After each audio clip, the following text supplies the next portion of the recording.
The night before my son's wedding, I stood behind a wall inside the hotel and heard my future daughter-in-law laugh with contempt. "You're becoming more like your father every day, always pretending to be honorable, always believing money can buy loyalty." My son only replied, "Let him believe that for one more night. Tomorrow morning after I say I do, everything changes hands." What I did next was nothing. No confrontation, no warning to a soul. I just stood there and let a quiet smile settle on my face because by the time those vows were exchanged, I'd already arranged a gift that neither of them would ever have the stomach to unwrap a second time. Welcome back to Grandpa's Revenge, the place where the stories that matter most finally get told. Before we go any further, I'd love to hear from you in the comments. Who in this story are you already pulling for and why? Sometimes you can tell everything about a person from the very first moment they appear. This story is based on real human experiences, though certain elements have been shaped and dramatized for the purposes of storytelling. Any resemblance to specific individuals or events is coincidental. It's the truth inside the story that counts. Early arrival had never been part of my intention. The plan itself was uncomplicated. Victor Pemberton, the plaza's senior events director, had asked for 30 minutes to walk me through the grand ballroom as it was being dressed for tomorrow's reception. A courtesy, the sort of thing a father does when his son is about to be married and the venue invoice clears $400,000. I had penciled it in between a 4 o'clock call with our Houston freight director and a 7 o'clock dinner I had no real appetite for. Victor was waiting at the south entrance when I arrived at 2 o'clock precisely on schedule. A trim man, early 50s, silver hair divided cleanly on the left side, carrying the particular bearing of someone who had devoted 3 decades to making wealthy people feel their expenditure was wise. He took my hand in both of his. "Mr. Havelock, what an honor. Everything is shaping up beautifully for tomorrow." "I'm glad to hear it, Victor," I said. "Let's have a look." He guided me down the main corridor toward the ballroom, keeping up a steady account of the floral design, the lighting rigs, the string trio positioning near the east wall. I gave those details the portion of my attention they deserved and directed the rest toward my long habit in any unfamiliar space, watching. The plaza in October has its own quality of light. It enters through the tall windows in broad amber shafts and rests on every surface it meets like a form of endorsement. The carpets are deep burgundy. The ceilings run high enough that sound loses its edges. Voices reach you gentle, dispersed, as if the building were quietly requiring a certain restraint from everyone who moves through it. We turned left at this corridor's far end toward the VIP lounge that sits just off the ballroom.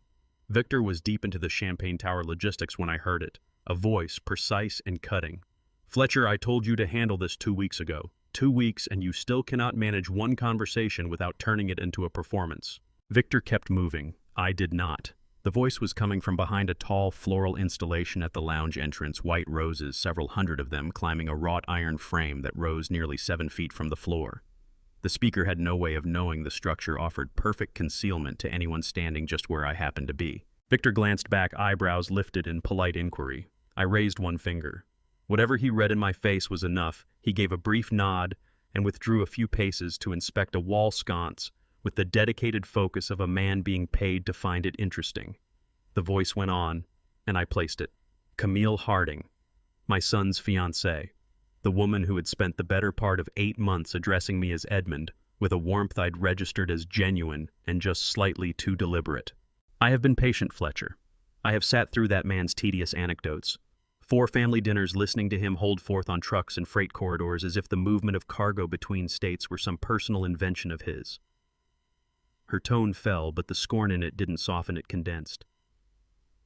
"I did not come into this arrangement to be managed by you. You're beginning to sound exactly like him, you realize that. The same sluggish reasoning, the same arrogance passing itself off as principle." Fletcher's answer came back, and something cold moved through me. Not because of any anger in his voice, because there was none. "Cammy, relax." His tone was measured, untroubled, the voice of a man running through a supply chain issue, not discussing his father. "The old man isn't an obstacle, he's a mechanism. We work the mechanism, then put it somewhere it can't interfere further. Park it." Camille's laugh carried no humor in it. "That is a very gentle word for what you're describing." I tend toward gentle language when the moment warrants it. I knew that smile without seeing it. I had watched Fletcher use it across boardroom tables at charity galas over dinner for 38 years. Tonight I bring him the paperwork. He'll put his name on it, and he will Cammy because he trusts me and because the wording is crafted to read like a routine insurance provision for future grandchildren. By the time anyone in his circle examines what he actually signed away, we'll already be in the air to the Maldives. The conservatorship hearing is set for the Thursday after. Somewhere in the preceding 5 minutes, Victor had handed me a glass of water. I had forgotten I was holding it. My grip, I now noticed, had gone tight. And the hearing? Camille said, her tone pressing, isn't a problem. We filed the petition 11 days ago. 2 medical affidavits, both signed, both from licensed practitioners, both establishing a documented pattern of cognitive decline. A brief pause from Fletcher. Dad's been complaining of headaches and dizzy spells for months. He brought it up himself at dinner in August.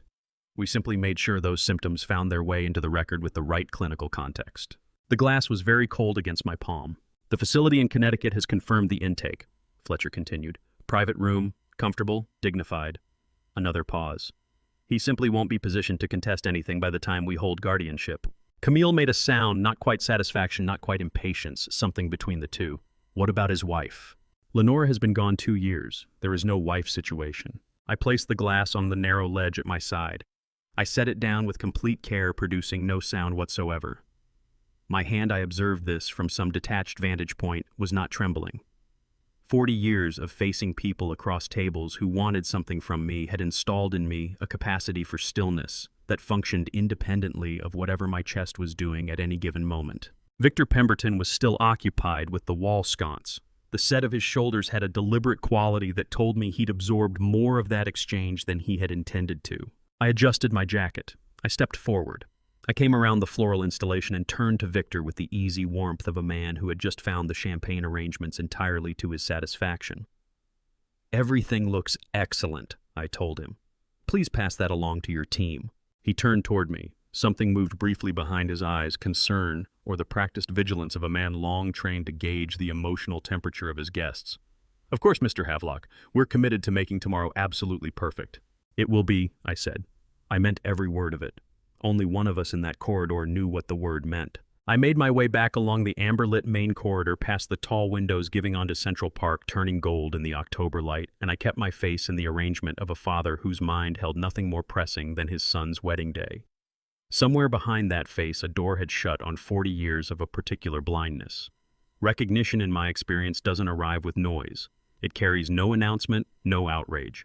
It comes the way the things that matter most always come, without fanfare, with precision, and with the full accumulated weight of what you failed to see settling quietly into position. I had seen it now. I had 24 hours, and I intended to use every one of them. The elevator doors closed. For the first time since I had entered the plaza that afternoon, I was alone.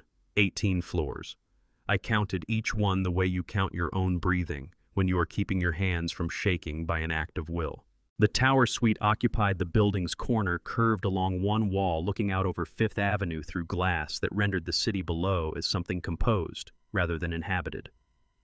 I had slept in this room 4 times across the years. The first occasion, Lenora had stood at that window in a cream-colored dress and told me the city looked like it was performing for us. I had laughed. Everything performs for money eventually. She had not laughed. She had regarded me with that steady, faintly sorrowful patience she kept in reserve and said, "Not everything, Edmund." I sat down on the edge of the bed and flattened my palms against my knees until the shaking stopped. I had not wept when Lenora died. At the graveside 2 Octobers ago, the same month, I recognized now the same cold edge in the air. I had felt nothing beyond a numbness that spread through me like something climatic, which I named grief because no other word was available to me. I had arranged the funeral the way I arranged a fiscal review. I thanked the people who attended. I was back at my desk by Monday. What I understood now in this room with the city laid out and glittering beyond the glass was that the numbness had never been grief at all. It had been guilt. 40 years I had spent constructing something, and I had told myself all along that the construction was for her, for us, for whatever we might leave behind. But Lenora had never required an empire. What she required was a husband who walked through the door before 9 o'clock, who remembered that she despised tulips, who understood that when she went quiet at dinner, it was sometimes fear she was sitting with, not exhaustion. I had missed every one of those signals across 4 decades. And someone, my own son, the boy I had hoisted onto my shoulders in a Houston parking lot when he was 3 years old, had turned the distraction I built into a weapon against her, slowly. In the quiet margins of a life I was too occupied to observe. That realization did not come softly. It hit like something thrown. I got to my feet, crossed to the window, and looked down at Fifth Avenue the way Lenora had once looked at it, not performing, not calculating, simply looking. Taxis moved below in their yellow clusters. A woman in a green coat walked a dog that appeared entirely indifferent to Manhattan. The city had no knowledge of what had just unfolded in a corridor 2 floors beneath me. It had no interest either, and in its way that indifference was a mercy. I had 24 hours. I had 2 people whose judgment I trusted without reservation. Alistair Drummond, who had served as my attorney since before Fletcher drew his first breath, and Simone Galbraith, who had put in 11 years at the FBI before I brought her on, and who had never once shaped her findings to match what I preferred to hear when the truth ran in a different direction. I had evidence I had not yet fully examined. And I had something Fletcher no longer believed I was capable of, the deliberate, unhurried patience of a man who has waited before and understands how to pick the moment. I took out my phone. Alistair picked up on the second ring, as he always did, as though the call had been half expected since early morning. "I need you and Simone," I said. "Chrysler Building, 1 hour." A brief pause, not uncertainty, just Alistair registering what he'd been told. "I'll have the coffee ready." I slipped the phone into my jacket, took a last look at the city Lenora had once described as performing, and went to the door. The cab smelled of cedar air freshener and talk radio. I rode in the back and watched Midtown pass food carts construction scaffolding a man in a suit arguing into his phone on the corner of Madison Avenue. I thought about how unremarkable the city looked while something extraordinary was quietly coming apart 6 blocks behind me. Alistair's office occupied the 31st floor of the Chrysler Building. He had worked from that space for 22 years, and it had come to resemble the man dark wood disciplined shelves, nothing on display that didn't also serve a function. When I stepped off the elevator, he was already at the door jacket on coffee in hand. "You sounded different on the phone," he said. "I am different," I told him, as of approximately 2:15 this afternoon. He passed me the coffee without further comment and brought me inside. Simone Galbraith arrived 4 minutes later. She moved as she always moved, with the compressed efficiency of someone who had spent 11 years inside the FBI, learning that urgency and panic are not interchangeable. She was 44, sharp-featured, with dark eyes that absorbed everything and gave back very little. She set a black folder on Alistair's desk before she sat down, which told me she had not arrived empty-handed. "How long have you known?" I asked her. 11 weeks, she said. "I didn't bring it to you until I had something I could prove." I respected that. I didn't say so, there wasn't time. Before she opened this folder, she placed one additional item on the desk, a USB drive. "The Plaza's corridor security camera outside the VIP lounge," she said. "Fixed position, public hallway, continuous recording. I requested the footage from their security office at 3:15 this afternoon. 94 seconds of it." She left it there. No elaboration was necessary. Whatever I had taken in with my own ears now existed in a form that could be introduced into any proceeding that called for it. She opened the folder. The conservatorship petition had been filed 2 weeks prior in New York County Surrogate's Court, a formal legal application to place my personal finances and medical decisions under a guardian's control on the basis of alleged cognitive decline. Fletcher had submitted signed affidavits from 2 physicians I had never encountered. A court-appointed evaluator was scheduled to assess me within 10 days. If that evaluation supported the petition, a temporary guardianship could be in place before the month was out. "He filed it 2 weeks ago," I said. 16 days ago, Alistair said. "I received notice this morning through the court's electronic filing system. I should have been listed as your legal representative. I wasn't. Someone had substituted a different contact address. Reginald Osgood." It didn't need to be spoken aloud. Alistair said it anyway because Alistair believed in naming things precisely. Simone moved to the folder's second section. Over 19 years, Reginald had drawn on 11 separate budget lines within Havelock Logistics to channel payments into shell companies registered in Delaware and Wyoming. Every transaction was held below $10,000, the federal reporting threshold under the Bank Secrecy Act, which obliges financial institutions to flag cash transactions above that figure.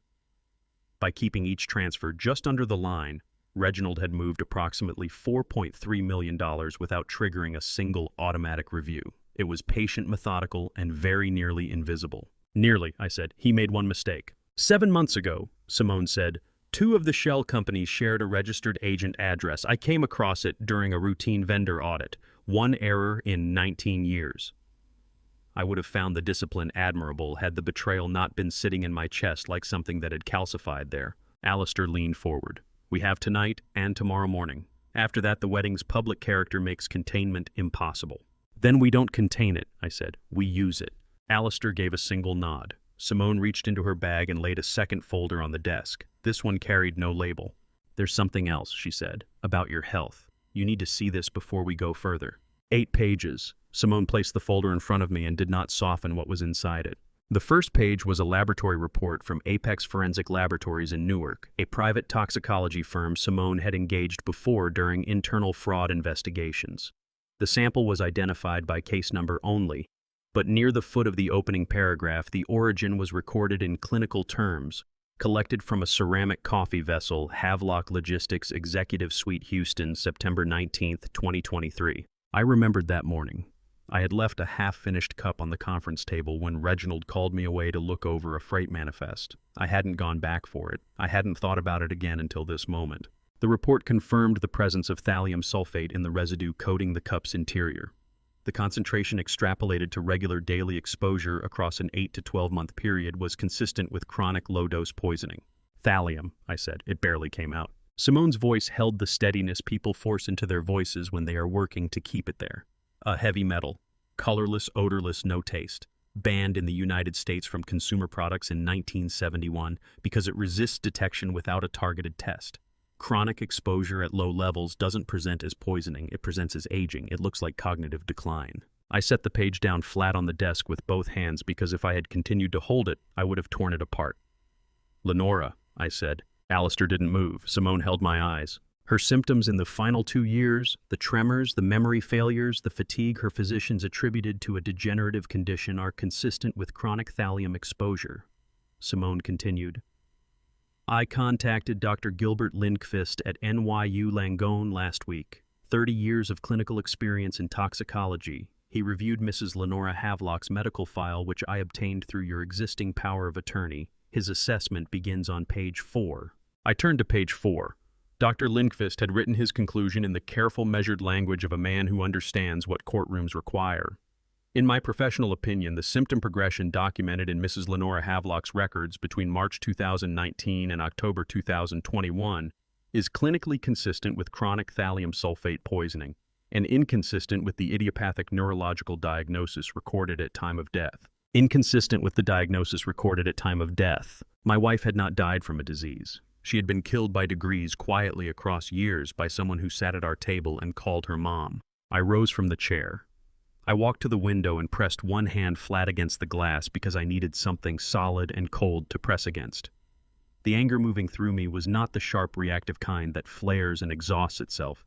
It was the deep, structural kind, the kind that doesn't burn out, because it has found its foundation and intends to stay. What does this give us legally? The words came out steady. I hadn't expected that. Dr. Lindqvist will file a sworn affidavit, Alistair said. Taken alongside the toxicology report, it hands Agent Wade Colburn at the FBI's White Collar and Financial Crimes Division everything he needs to fold criminal poisoning into the federal referral. The letter is drafted. He can have it inside the hour. I turned away from the window. Send it. Alistair picked up his phone. Simone lifted the last remaining item from the folder, a single envelope.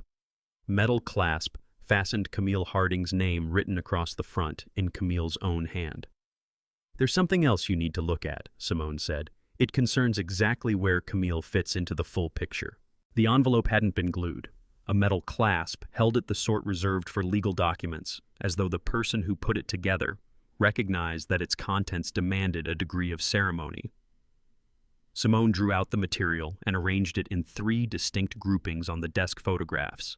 A timeline on white paper, a background report of 14 pages, red tab marking page 7. Camille Harding, Simone said. Born 1991, Savannah, Georgia. Degree in finance from Tulane University. Spent time at 2 private wealth management firms before stepping away from the industry in 2018. Clean disciplinary record, but each departure followed an internal compliance review that was closed without formal action. I studied the top photograph. Camille at what looked like a charity event.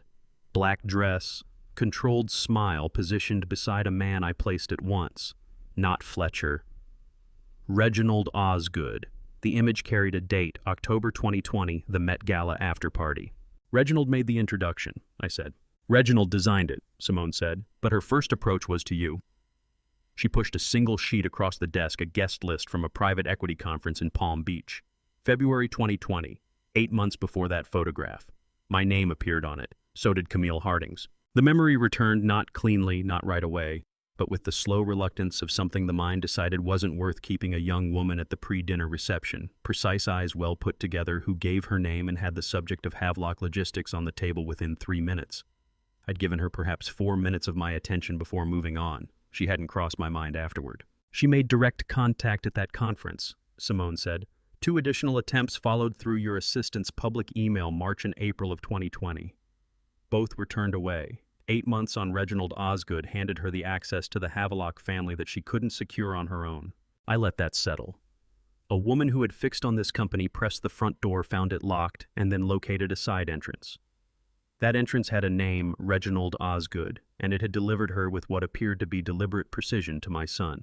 She wasn't after Fletcher, I said. No, Simone said. The company was the target. Fletcher was the means. Alistair had been moving through the background report while we spoke.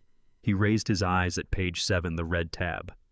There's a financial thread running through this that Terrence will need to take you through. The documents alone don't give me the full picture. Transfers spread across at least 4 separate entities structured over 31 months. The figure Simone has put together comes to roughly $50 million. $50 million. I held my face still and kept my hands where they were, because anyone who has assembled a freight operation from scratch knows that figures mean nothing by themselves until hands move them. Hands had been moving this one for close to 3 years inside my own company without my knowing. How? I asked. That's Terrence's territory, Simone said. As though the room had been waiting for the cue, Alistair's desk phone gave a single ring. His assistant's voice through the speaker measured unhurried. Mr. Terrence Ashford has arrived at reception. Alistair looked across at me. I nodded. Bring him up, Alistair said. Terrence Ashford was 58, and he carried the look of a man who had logged 3 decades in rooms of precisely this kind jacket without a wrinkle. Briefcase rubbed soft at the corners, eyes that swept a document the way a surveyor reads ground. He gripped my hand without preamble, placed his briefcase on the conference table, and had it open before his chair was fully pulled in. Mr. Havelock, I've gone through everything Simone forwarded over the past 11 weeks, structure first, then the numbers. I told him to go ahead. Havelock Logistics moved approximately $800 million in annual freight revenue. Inside that volume, a quarterly variance of $30,000 to $40,000 dissolved into background noise too modest to trip an automatic alert, too scattered to resolve into any visible shape without a forensic eye trained specifically on it. Reginald had known that from day one.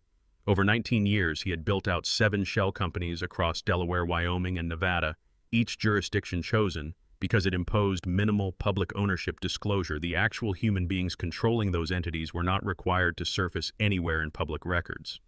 The shells billed Havelock Logistics for standard vendor services, equipment, upkeep, fuel, freight fees, third-party logistics consulting. The paperwork looked routine, the sums unremarkable, and Reginald carried solo sign-off authority on expenditures below $50,000.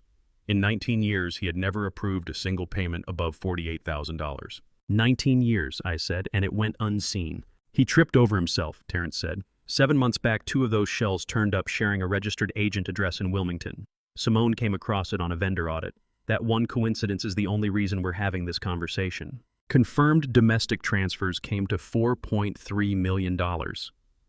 Offshore accounts running through the same shell network accounted for an estimated $46 million more, putting the total at approximately $50 million.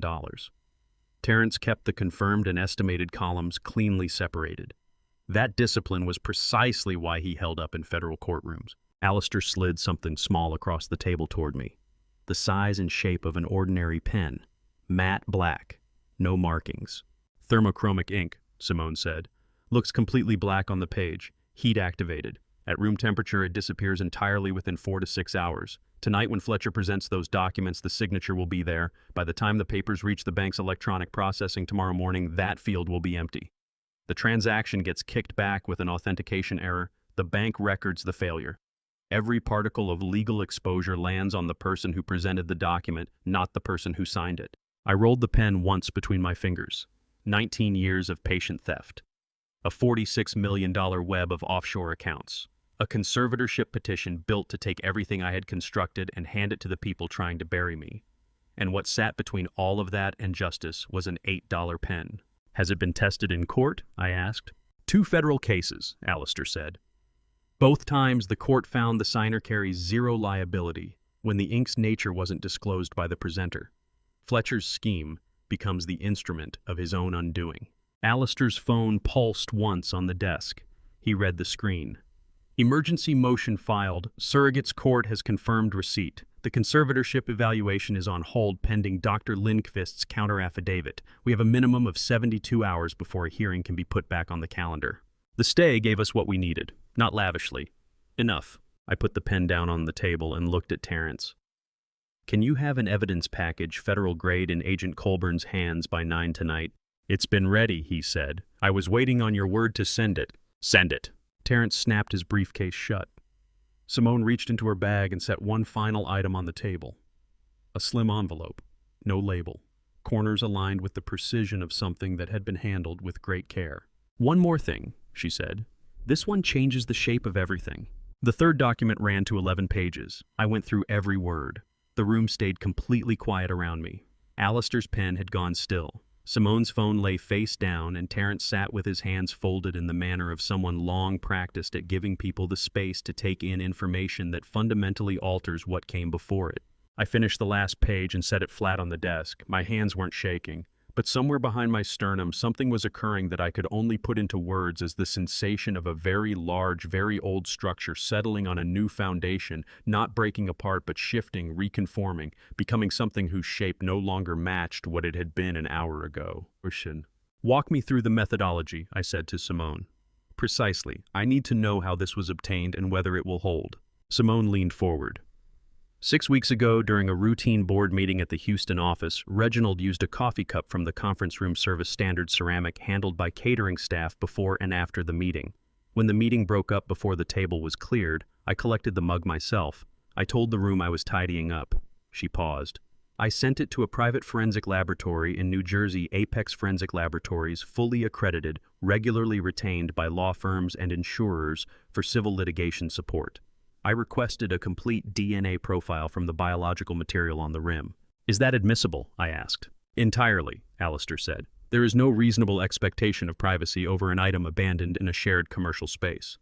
The standard established across multiple federal cases is that once a person sets something down and walks away, any biological material on that object is no longer protected. A DNA profile drawn from it is admissible in civil proceedings and has been accepted in federal criminal matters as well. I nodded. Simone continued. Camille underwent a standard prenatal screening at Mount Sinai Hospital 8 weeks ago. Non-invasive prenatal testing NIPT, a routine blood draw from the mother that isolates fetal DNA circulating in her bloodstream. The test is used primarily to screen for chromosomal conditions, but as a byproduct of the analysis, it generates a complete fetal DNA profile. She held my gaze. 8 weeks ago, Camille forwarded her NIPT results directly to Fletcher by email, a precaution she told him so the documentation would be on file before the wedding. Fletcher's account sits within Havelock Logistics' internal communications infrastructure. As Internal Security Director, Simone holds standing authorization to access company email accounts in the course of a fraud investigation. Authorization Fletcher himself signed off on 18 months ago as part of a routine internal compliance protocol he had not read with sufficient care. Did you need a subpoena? I asked Alistair. Alistair removed his glasses and placed them on the desk. Fletcher forwarded those results from a Havelock Logistics email account. That account lives inside company infrastructure. Simone's fraud investigation authorization covers all communications conducted through company systems. He looked at me steadily. He used his own company email to receive evidence of his own betrayal. The legal exposure here is his entirely. I looked back at the document. The comparison was laid out across 2 pages. Reginald Osgood's DNA profile on the left, the fetal profile from Camille's NIPT results on the right. Below both in Terrence's clean exacting format, a single line. Probability of paternity 99.97%. I thought about Fletcher, my son, who believed himself the architect of everything, who had stood behind that wall of white roses that afternoon and laughed about using his own father as a mechanism, who had spent 18 months convinced he was managing Camille Harding, directing her ambitions, deploying her toward his ends, while Reginald Osgood had been running all 3 of them. Fletcher has no idea, I said. None, Simone confirmed. As best we can determine, Fletcher genuinely believes the child is his. Camille has given him no cause to question it. That is the one element of this entire construction Reginald could not afford to let Fletcher discover, because if he knew, the alliance would come apart immediately and in ways that couldn't be controlled. I rose slowly. My knees registered the stiffness of nearly 2 hours in the same chair, my body tallying the afternoon's accumulated weight in a way it wouldn't have managed a decade ago. I went to the window and stood there, hands clasped at my back, watching the city go dark below. "He used my son," I said quietly, "the same way my son believed he was using me." No one behind me spoke. They read the moment correctly. It wasn't one that called for a response. I gave myself exactly 60 seconds at that window. 60 seconds to hold the full, specific, complicated grief of a father who has understood that his son is at once perpetrator and victim.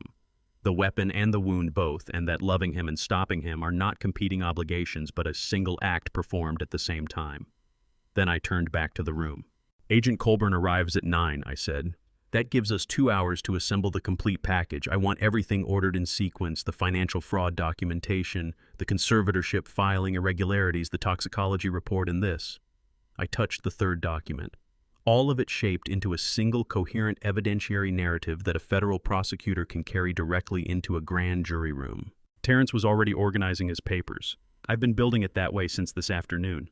"I know," I said. "That's why you were here." Agent Colburn arrived at 8:53, which told me he'd been moving at a pace faster than the 900 he had agreed to.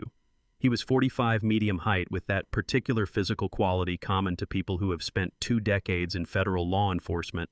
Not large, not physically imposing, but dense somehow, like a material compressed under sustained pressure and harder for it. He wore a gray jacket, no tie, and carried a leather credentials case that he set on the corner of Alistair's desk without being asked. He shook my hand and looked at me the way I imagined he looked at everyone he needed something from, directly evaluatively, with none of the social performance of warmth or its absence. "Mr. Havelock," he said, "Simone tells me you've had quite an afternoon." "That's one way to put it," I said. He almost smiled. "Walk me through it from the start. I want to hear it in your words before I read anything." I walked him through it. All of it. For the second time that evening, I laid out the events of the preceding 5 hours in clean sequence: the overheard exchange at the plaza, the toxicology findings, the financial fraud documentation, the conservatorship petition, the DNA comparison, and the pen Simone had given me for tonight. Colburn listened without a single interruption. He took no notes. He was the variety of man who didn't need to. When I finished, he was quiet for a moment. Then he looked at Simone. "The wedding is at 10 tomorrow morning. St. Patrick's Cathedral," Simone said. "Ceremony at 10. Reception to follow at the plaza." Colburn nodded slowly. He picked up Terrence's financial summary, turned to the third page, read for 90 seconds, and returned it to the desk. "The wire fraud exposure on the money laundering component alone is substantial. Add the conservatorship fraud and the forgery on the medical affidavit." He paused. "This is a strong package. I'll need tonight to get an arrest warrant signed by a federal judge, but that is a formality given what you've brought me." He looked directly at me. "Mr. Havelock, I need one thing from you tonight. Let your son walk into your room with those documents. Let him go on believing everything is unfolding exactly as he planned. Can you do that?" I thought about Fletcher standing behind those white roses that afternoon laughing. I thought about Lenora's final years. I thought about the pen sitting in my jacket pocket. "Yes," I said, "I can do that." Colburn picked up his credentials case. "Then I'll see you tomorrow morning. You won't see me until the moment you need to." Agent Colburn left at 10:09, and I remained alone in Alistair's office for another 20 minutes after the door closed behind him. Not because there was anything left to resolve, but because I needed the particular quality of stillness that follows a long period of rapid motion, the interval when the plan is fixed, and what remains is only the waiting, the execution, and the refusal to revisit either. Alistair sat across from me with his coffee going cold, and did not move to end the silence. That is the nature of a 30-year friendship. It teaches a man when to speak and when simply to be present. Alistair Drummond had learned that lesson better than nearly anyone I had known. At 9:32, I stood pulled on my jacket and reached into my inside breast pocket. The pen was there, thin, weightless, entirely ordinary. "I'll walk you down," Alistair said. "No." I straightened my jacket. "Go home. Get a few hours of sleep. I need you sharp tomorrow, not worn out." He looked at me with the expression he kept for moments when he disagreed, but had determined that pressing the point would cost more than yielding it. "I'll be in the lobby at 7. 6:30, I said. "There will be things to go over before we leave for the cathedral." He almost smiled. 6:30. I took a car back to the plaza. The city moved past the windows in its nighttime form. Familiar streets, familiar facades, but stripped of their daytime noise. New York after 10 o'clock belongs to a different tribe people who move through late hours with an ease that suggests ownership, unhurried and deliberate. I watched them from the cab window and let my thoughts drift to nothing in particular. Experience had taught me that the hour before a critical negotiation is best spent in a state of deliberate mental stillness, not rehearsal, not strategy, review. The mind simply resting against its own preparation, so that when the moment finally comes, what surfaces is instinct rather than calculation. My room at 10:15. I clicked on the desk lamp and left everything else dark. The half-light changed the space, made it feel tighter, more enclosed, the autumn blackness pushing hard against the glass from the other side. I lifted my jacket from my shoulders and draped it across the desk chair's back close enough to grab without a thought. I filled a glass of water and never raised it to my lips. For a time, I took the chair nearest the window and studied what lay below the park, a heavy, lightless shape embedded in the surrounding glow of the city. The trees were gone to darkness, yet their mass was felt the way all large things make themselves known even when invisible. Then the clock showed 10:58 and a knock came at the door. I rose. I shrugged my jacket back on 2 fingers, dipping briefly into the breast pocket to confirm the pen present unremarkable. One slow breath through the nose. I crossed the room and pulled the door open. Fletcher stood in what I recognized from earlier in the day as his rehearsal dinner suit, midnight blue, well cut, the white shirt open at the collar, the tie shed at some point during the evening's festivities. A leather portfolio was tucked under one arm. In his hands 2 glasses of bourbon, and one of them was already moving toward me, accompanied by a smile that carried all the way to his eyes. "Thought you might still be up," he said. "Couldn't sleep either." "Come in," I said. I accepted the glass. My grip was steady. My face held the arrangement it always finds in rooms where something is at stake. The look of a man fully present, tuned in, carrying nothing hidden. Fletcher moved past me into the room. His gaze swept it, the way a certain kind of man always sweeps a room, cataloging without appearing to, noting the desk and the lamp, the jacket just resettled on my shoulders, the full water glass sitting where I'd left it. Nothing held his attention for long. "Big day tomorrow," he said, laying the portfolio on the desk. "The biggest," I agreed. He took the chair on the far side of the desk, crossed his legs, and turned his bourbon slowly in his hand, the portrait of a man with nothing on his conscience and nowhere else he'd rather be on the eve of his own wedding. He was exceptionally good at this. I had understood that for years. There had been a season when I filed it under things a father could take satisfaction in. "I wanted to run something by you," he said, and his voice found the middle register, not the cool precision of the boardroom, but warmer, more intimate, though the precision was still threaded through it underneath. "Some paperwork I've been meaning to get in front of you. My attorney's been pushing to lock a few things down before the wedding now that Camille and I are planning to build a family." His palm rested briefly on the portfolio. "Nothing complicated, a protective insurance provision for future grandchildren, essentially. Raymond put it together. Alistair's firm has reviewed instruments exactly like this many times over. Every word of it a lie, and not a muscle in his body betrayed it." "Of course," I said. "Let me have a look." He unzipped the portfolio and drew out a document 12 pages or thereabouts, paper-clipped at the upper corner, 2 colored tabs flagging the places I'd need to sign.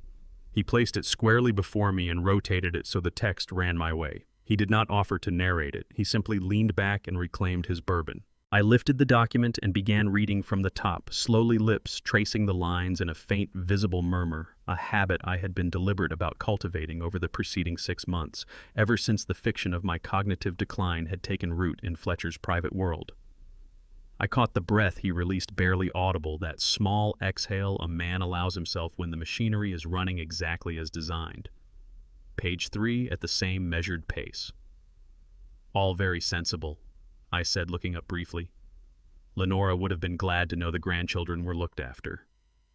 Something shifted on Fletcher's face there, and gone before it could be named, a quick, involuntary clench around the eyes when his mother's name reached him, papered over at once with a nod and a gentle expression. "She would have," he said. "The long view was always hers." I found the first signature tab. My hand went to the breast pocket and came back with the pen.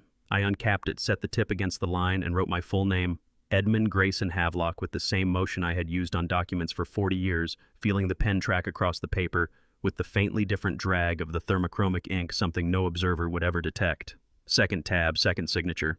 I replaced the cap and set the pen beside the papers. Then I lifted my bourbon and regarded my son over the desk with the expression of a man who has just made things easier for his family. "There you go," I said. "Pass along my best to Camille tonight. Let her know I'm looking forward to tomorrow."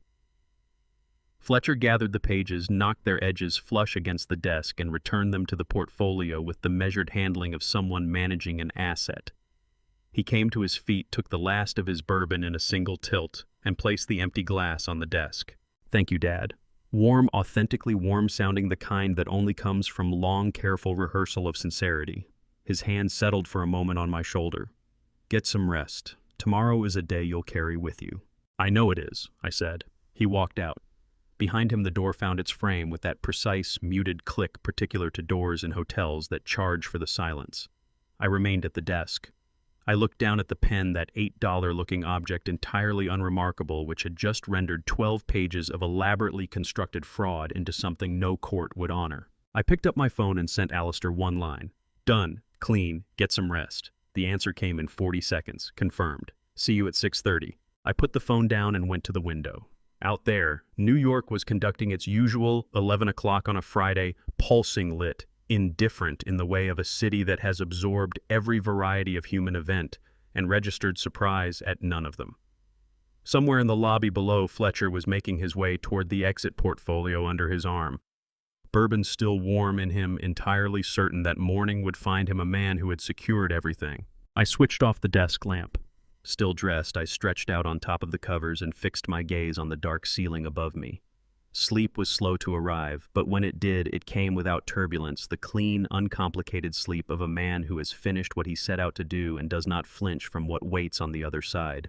She gave me this portion of the story herself 3 weeks after the dust had fully settled at a small corner table in a coffee shop on West 46th Street, her fingers laced around a mug that had gone cold while she talked. She delivered it with the discipline good journalists bring to things they have personally survived, exact, unsentimental, shaped by the conviction that the only account worth offering is the unvarnished one. At the hour, I was lying flat on those covers in room 1814 of the plaza, watching the ceiling and hearing the city beyond the glass. Celeste Callahan was at her desk on the 4th floor of the Manhattan Ledger building 3 miles from where I lay, and she had just broken the seal on an envelope she had no recollection of requesting. The envelope had reached the Ledger's front reception at 6:45 that evening, bearing Celeste Callahan's name and title, senior correspondent, but no return address and no indication of origin. The receptionist had ferried it upstairs and left it on her desk beneath a yellow sticky note hand-delivered. No courier. I.D. Grady Pelham, the Ledger's deputy investigations editor, whose desk abutted hers, caught the moment she began opening it and wheeled his chair across, with the reflexive interest of a man who had logged 22 years in the trade and still found an anonymous envelope worth investigating. "What is it?" Grady asked. Celeste emptied the envelope across her desk, 4 pages in total financial summaries, a brief narrative laying out the expected sequence of events at a wedding ceremony the next morning, and a handwritten note on plain white paper. "St. Patrick's Cathedral, 10 o'clock. Sterling wedding. You will want to be there with a camera. What happens will be a matter of public record. Come alone." Grady leaned in and read it. "Might be nothing," he said. "Wealthy families attract tips constantly. Most of it turns out to be former employees with a score to settle." Celeste turned to the second page and held it up. "These financial summaries aren't vague. The level of detail here requires either genuine inside knowledge or a fabrication so sophisticated it would take serious resources to construct." She pointed to specific lines. "Shell company routing structures, wire transfer amounts, federal threshold figures. A disgruntled housekeeper doesn't speak this language." Grady rolled his neck and pressed his fingers against it. "And you're going to be there." It wasn't much of a question. "I'm going," Celeste said. He exhaled. Not a sigh of resignation. Exactly more the sound a deputy editor makes once he's understood that redirecting Celeste Callahan from a story she's already committed to is simply not a productive use of time. "Keep your credentials on you. Phone stays charged. First sign that something's off, you walk." "Grady." She didn't lift her eyes from the documents. "Name one time that's happened." He rolled his chair back to his desk without answering. Celeste spent close to an hour with the financial summaries, checking what she could against public records and the Ledger's business database. Havelock Logistics returned a substantial file, a major privately held federal freight company based in Houston, Texas, founded and still chaired by Edmund Havelock, 68. The Ledger's archive held 11 separate articles on him spanning 20 years, ranging from labor disputes to federal contract awards. She brought up the most recent photograph on file, Edmund Havelock at a freight industry conference in Chicago 14 months ago, behind a podium in a dark suit, one hand resting on the lectern, his attention directed outward at an audience with the ease of a man who has never found a room's weight uncomfortable. Celeste looked at it for a while. Then, acting on an instinct she couldn't immediately name, she opened the shallow drawer to her left and retrieved the small mirror she kept in there, useful for someone who occasionally moved without warning from a desk to a fieldwork situation. She compared the photograph to her own reflection, the jawline, the eyes sitting fractionally deeper in the face than average enclosed by the same strong orbital ridge.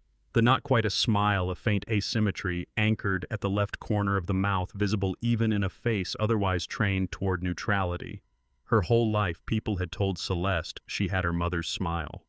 She had never pushed back on that, partly because she had no alternative face to weigh it against. Audrey Callahan had brought her daughter up in Charleston, South Carolina, without a partner, without excuses, and without ever attaching a name or a backstory to the man who had provided the other half of Celeste's inheritance.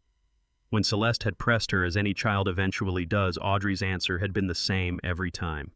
He was a good man who made a hard choice, and so did I. And that is where that story begins and ends, sweetheart. By 17, Celeste had stopped asking. She had channeled the question into a career, instead journalism being, when you strip it down, an organized discipline for extracting what people have chosen to withhold. She gave the photograph one last look, slid the mirror back into the drawer, and picked up her phone. She dialed her mother, 7 rings, then voicemail. "Mom." The steadiness in her own voice surprised her slightly, the reflex of the trained professional holding its shape even now. "It's late, I know. Call me when you can. Nothing's wrong. I just need to ask you something." A pause. "I came across something tonight. I don't know what it means yet, but I want to talk before I find out." She ended the call and sat still a moment, the phone in her palm, the photograph still filling her screen. Then she set the phone down and looked across the room at Grady. "I'm heading out. I want to get to St. Patrick's well ahead of the guests tomorrow." Grady looked up. "How early are we talking?" "Early enough to choose my position." She pulled her camera bag from under the desk and got the strap over her shoulder. "This story is going to matter, Grady. I don't have the shape of it yet, but it matters." He watched her for a beat with the look of a man who has shared an office with someone long enough to read what's running underneath the professional surface. "You all right, Callahan?" Celeste took the photograph printout from her desk, folded it once with deliberate care, and tucked it into the front pocket of the camera bag. "Ask me tomorrow," she said, and left. I was up before the alarm had a chance to sound. The room was dark. Outside the tower suite windows, New York had not yet made the turn into its daytime self. It was holding the reduced frequency it sustains in those hours between 3 and 6 in the morning, the rhythm of a machine that never actually powers down but permits itself something approaching a lower gear. I lay still on top of the covers and listened and let my mind run the same circuit it had been running for 4 hours. Every name, every document, every link in the chain, from the moment I had stepped into Alistair's office the previous afternoon to the moment Agent Colburn had walked out at 10:09, credentials case in hand, warrants already in process. The chain was sound, every link held. I was up at 5:38, unhurried. 40 years of mornings with something serious at stake had made one thing clear. The urge to rush is anxiety in disguise, and anxiety dressed as urgency is where errors are born. I showered. I stood before the open closet longer than the actual choice warranted. The vest was slate gray, almost black. I had worn it on 2 prior occasions, a federal contractor's dinner in Washington 7 years back, and at Lenora's funeral. I hadn't reached for it consciously, but my hands knew, and I let them. I dressed with attention, each button on the shirt taken in order. The cufflinks Lenora had given me on our 35th anniversary, plain silver, no engraving chosen because she understood I had no patience for ornamentation, but still wanted me carrying something of hers that I'd actually put on. I fastened them as though the act meant something. Because it did. At 6:15 I checked the phone. 2 messages overnight. Alistair at 2:47 in the morning. Emergency motion confirmed. Surrogate's court stay is in effect.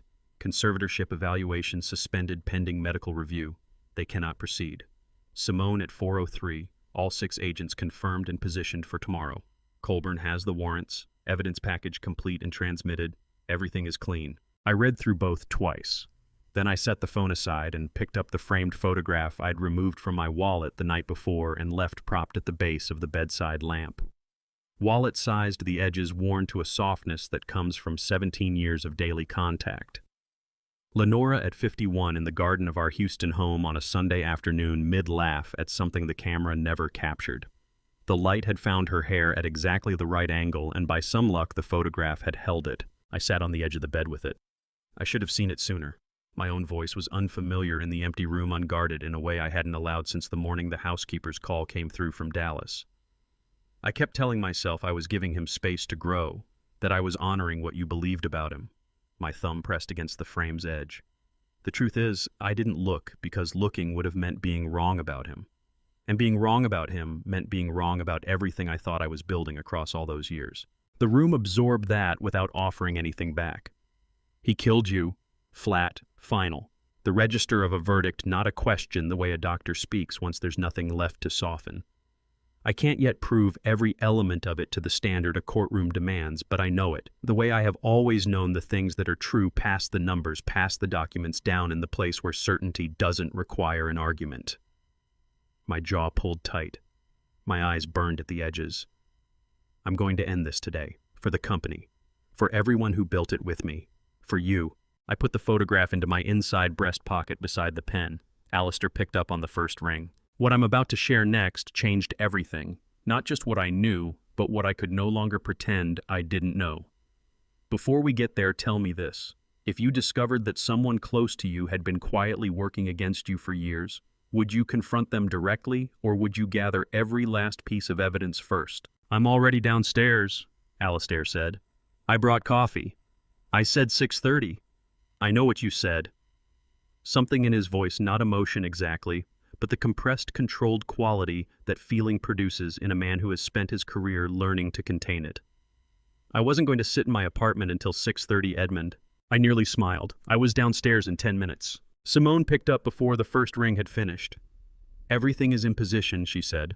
Colburn confirmed at 5:30. The 6 agents are inside. They came in at 7 as contracted security personnel. Victor Pemberton cleared their credentials without any difficulty. The screen feed is interfaced and standing by. Colburn controls the switch remotely. 4 seconds to activate. The evidence package was transmitted to Colburn at 4:15 this morning. 23 exhibits indexed and sequenced. He has everything he needs. A brief pause. How are you? It was the first time in 20 hours anyone had put that question to me and actually wanted an answer. Ready, I said. Which isn't the same as all right, but it's what today calls for. Then let's go finish it, she said. The car Colburn had arranged was at the south entrance, a black sedan, unremarkable, driven by a man who introduced himself simply as the driver and offered nothing further, which suited me entirely. Alistair was already in the back seat with 2 coffees. He passed me one without ceremony. We pulled up to St. Patrick's Cathedral at 6:47. The building stood clean and gray against the pale October sky, the entrance flags stirring in the early wind. Alistair had secured a side room off the north transept, spare and functional, 2 chairs, a table, a window onto a service courtyard. I sat and worked through 3 cups of coffee I didn't taste. I reviewed nothing I hadn't already reviewed. Alistair sat across from me reading from his phone and left me alone, which was the right call. Simone checked in by text at 8:15, 8:40, and 9 o'clock, 3 messages each, a single word confirmed. I answered none of them. There was nothing left to add. At 9:02, I straightened my jacket and walked toward the nave. St. Patrick's Cathedral on an October Saturday morning is the kind of place that makes everything outside it feel briefly insufficient. I had walked through its doors dozens of times across 40 years.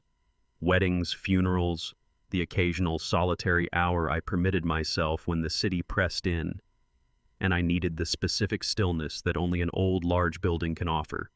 I knew its scale, its light, the way sound behaved under those vaulted ceilings. But entering at 9 o'clock on the morning of October 12th, I felt it differently, the way a familiar place sometimes reorganizes itself after something has changed in you, as though the building had tilted imperceptibly on its foundation overnight and was now showing a side of itself I hadn't seen before. The nave was already busy with the quiet, focused work of final preparations. Event staff moved along the side aisles, adjusting floral arrangements, white roses and ivory ranunculus in tall clusters at every third pew. The same white roses from the plaza's VIP lounge, I noted, though the context they now carried had shifted entirely since the previous afternoon. The string trio was conducting a sound check near the front of the left transept, the cellist running the same 4 bars over and over with the concentrated patience of a professional who has long since stopped listening to the music itself and is tracking only for technical precision. Victor Pemberton was positioned near the back of the nave, speaking quietly into a headset, clipboard in hand, managing the logistics of a very expensive production with practiced efficiency. He caught my eye as I entered, gave a small nod of acknowledgement, and turned back to his headset. He had said nothing to anyone about what he had overheard in that corridor the day before. I had expected no less. A man who has spent 30 years managing the private occasions of powerful people holds as his first principle the understanding that the gap between what he knows and what he chooses to say is the entire foundation of his professional standing. Whatever he had taken in from that hallway exchange yesterday, he had filed it away with the judgment of someone who recognized that discretion was not just courtesy, it was survival. I took my seat in the front left pew, Alistair settling in beside me. I used the first 5 minutes the way 40 years of high-stakes rooms had trained me to use them before any critical engagement observed catalog confirm. The 6 agents were placed precisely where Simone had described. 2 in the middle section dressed as guests in dark suits, seated on the aisle. 2 more along the right side wall, stationed near decorative pillars in the manner of venue staff. Agent Colburn himself was 3 rows from the back on the left side, a ceremony program open in his hands, reading it with the convincing attention of a man who had arrived early and had time to fill. He didn't look at me. I didn't look at him beyond the single confirmatory glance I required. Celeste Callahan was positioned near the rear left pillar, a press lanyard around her neck and a camera bag over one shoulder. She was taking in the room with the patient, methodical attention of an experienced photographer building her shot map. When her gaze moved across me, it kept moving the professional neutrality of a journalist who has not yet connected the man in the front pew to the face she had been studying on her computer screen the night before. I noted the 2 large screens flanking the altar white fabric projection surfaces, currently dark, installed by the event production team as part of the ceremony's planned visual presentation. 3 days earlier, Agent Colburn had submitted a formal written request to the cathedral's operations director. Not a court order, we hadn't had the time for that, but a federal law enforcement coordination notice under 28 CFR, section 0.85, advising that a federal arrest operation would take place on the premises and requesting cooperation with certain technical requirements. The cathedral's administration had responded within 4 hours. Father Clement had been informed privately that morning before the first guest arrived. The screens were already ours. In approximately 60 minutes, they would display something considerably different from the wedding slideshow loaded into the standard presentation file. Guests began arriving steadily from 9:15 onward. I watched them fill the pews with the particular social choreography of wealthy New Yorkers at a significant occasion, the deliberate positioning, the strategic greetings, the quiet inventory of who was present, and what each presence signaled. 360 people were seated by the time the processional was due to begin, a substantial audience for what was coming. Reginald Osgood arrived at 9:22, impeccably turned out in a dark charcoal suit, silver pocket square, carrying the easy self-possession of a man who had every reason to expect this to be the culminating day of a very long plan. He worked through the middle section, shaking hands, exchanged a few words with 2 board members I recognized, then settled into the reserved seating in the second row with the comfort of a man who feels his position is entirely unassailable. His eyes found mine once as he sat. He sent me a warm smile, practiced, polished, the loyal vice president at his chairman's son's wedding. I returned it with matching warmth and equal absence of sincerity, and in that exchange we understood each other completely in a way that neither of us could have given voice to. Father Clement Rourke emerged from the sacristy at 9:45 to make a final inspection of the altar arrangements. A tall, silver-haired man of perhaps 60, he moved with the unhurried deliberateness of someone long accustomed to conducting ceremonies at which the stakes in his understanding of that word were always ultimate. He had served as the presiding priest at St. Patrick's for 11 years and had officiated at some of the most prominent weddings in New York society. He would officiate at one more this morning, though it would not end in the manner he had prepared for. At 9:58, the processional music began. Camille Harding entered on the arm of a man I didn't recognize, an uncle, I was told afterward, in a gown plainly designed to communicate that no cost had been treated as excessive. She was remarkably self-possessed, eyes bright color, high, moving down the aisle with the precisely calibrated grace of someone performing a role that had been rehearsed far longer and with far greater deliberation than any ceremony required. I watched her come toward the altar and thought about the gala 3 years ago, the 12 minutes of targeted attention, the research file she had assembled before walking into that room. I thought about Reginald Osgood arranging the introduction to Fletcher 6 months after that. I thought about 19 months of patient layered construction, the fabricated partnership, the manufactured trust, the slow and deliberate placement of every piece. She was very good. I would give her that much. Fletcher had taken his place at the altar ahead of the procession. When Camille began her walk down the aisle, he turned to watch with a look of open, unself-conscious pleasure that in a different version of this morning might have reached something in me. He wore a charcoal suit and carried himself with the unmistakable bearing of a man who has decided the day belongs to him entirely. As Camille climbed the altar steps, his eyes found mine for just a moment, and he gave me the faintest nod, assured possessive, the signal of a man who believes every piece has fallen where he placed it. I returned the nod. What he didn't know was that the leather portfolio he had transmitted electronically to Cornerstone Federal Bank at 7:43 that morning had been turned away at 7:44 by an automated system notification. Signature authentication failed. Please resubmit with valid authorization. He had written it off as a technical hiccup. He had flagged it as a call to make to the bank's commercial accounts team come Monday. Monday would bring no such call. Father Clement stepped to the altar and opened his ceremony book. When the opening words of the rite left his mouth, they filled the cathedral, the voice of a man whose training had been in part about the precise art of making a vast stone space feel close and human. I placed my hands in my lap. My eyes stayed forward. I pressed 2 fingers to my wrist during the processional and found my pulse where I expected it, the practiced self-check of a man who has learned to treat himself the way a pilot treats his instruments. Steady, deliberate, ready. 15 minutes stood between me and the moment I had been assembling since 2 o'clock the previous afternoon. I didn't reach for my watch again. I have never needed a clock to tell me when to move. Father Clement had been performing wedding ceremonies for 31 years. He shared this with me himself 2 weeks after everything had concluded when I came by the cathedral on a still Tuesday afternoon to speak with him alone. He offered the number without pride in the manner of a man taking inventory of what his calling had asked him to absorb 31 years at that altar present, at the moment when 2 people commit to the largest thing they will ever attempt. He mentioned nervous grooms, brides who wept, groomsmen who fainted, a ring bearer who had hidden a live butterfly in his jacket and released it at what he judged to be the ideal moment. He said that in 31 years of standing at that altar, he had never received the answer he received on the morning of October 12th. But I am getting ahead of the story. The ceremony's first 15 minutes unfolded with the unhurried, scripted precision that Father Clement's reputation had led me to expect. 2 of Fletcher's associates handled the readings, men whose faces I knew from board meetings, their delivery composed, and their manner suitably grave.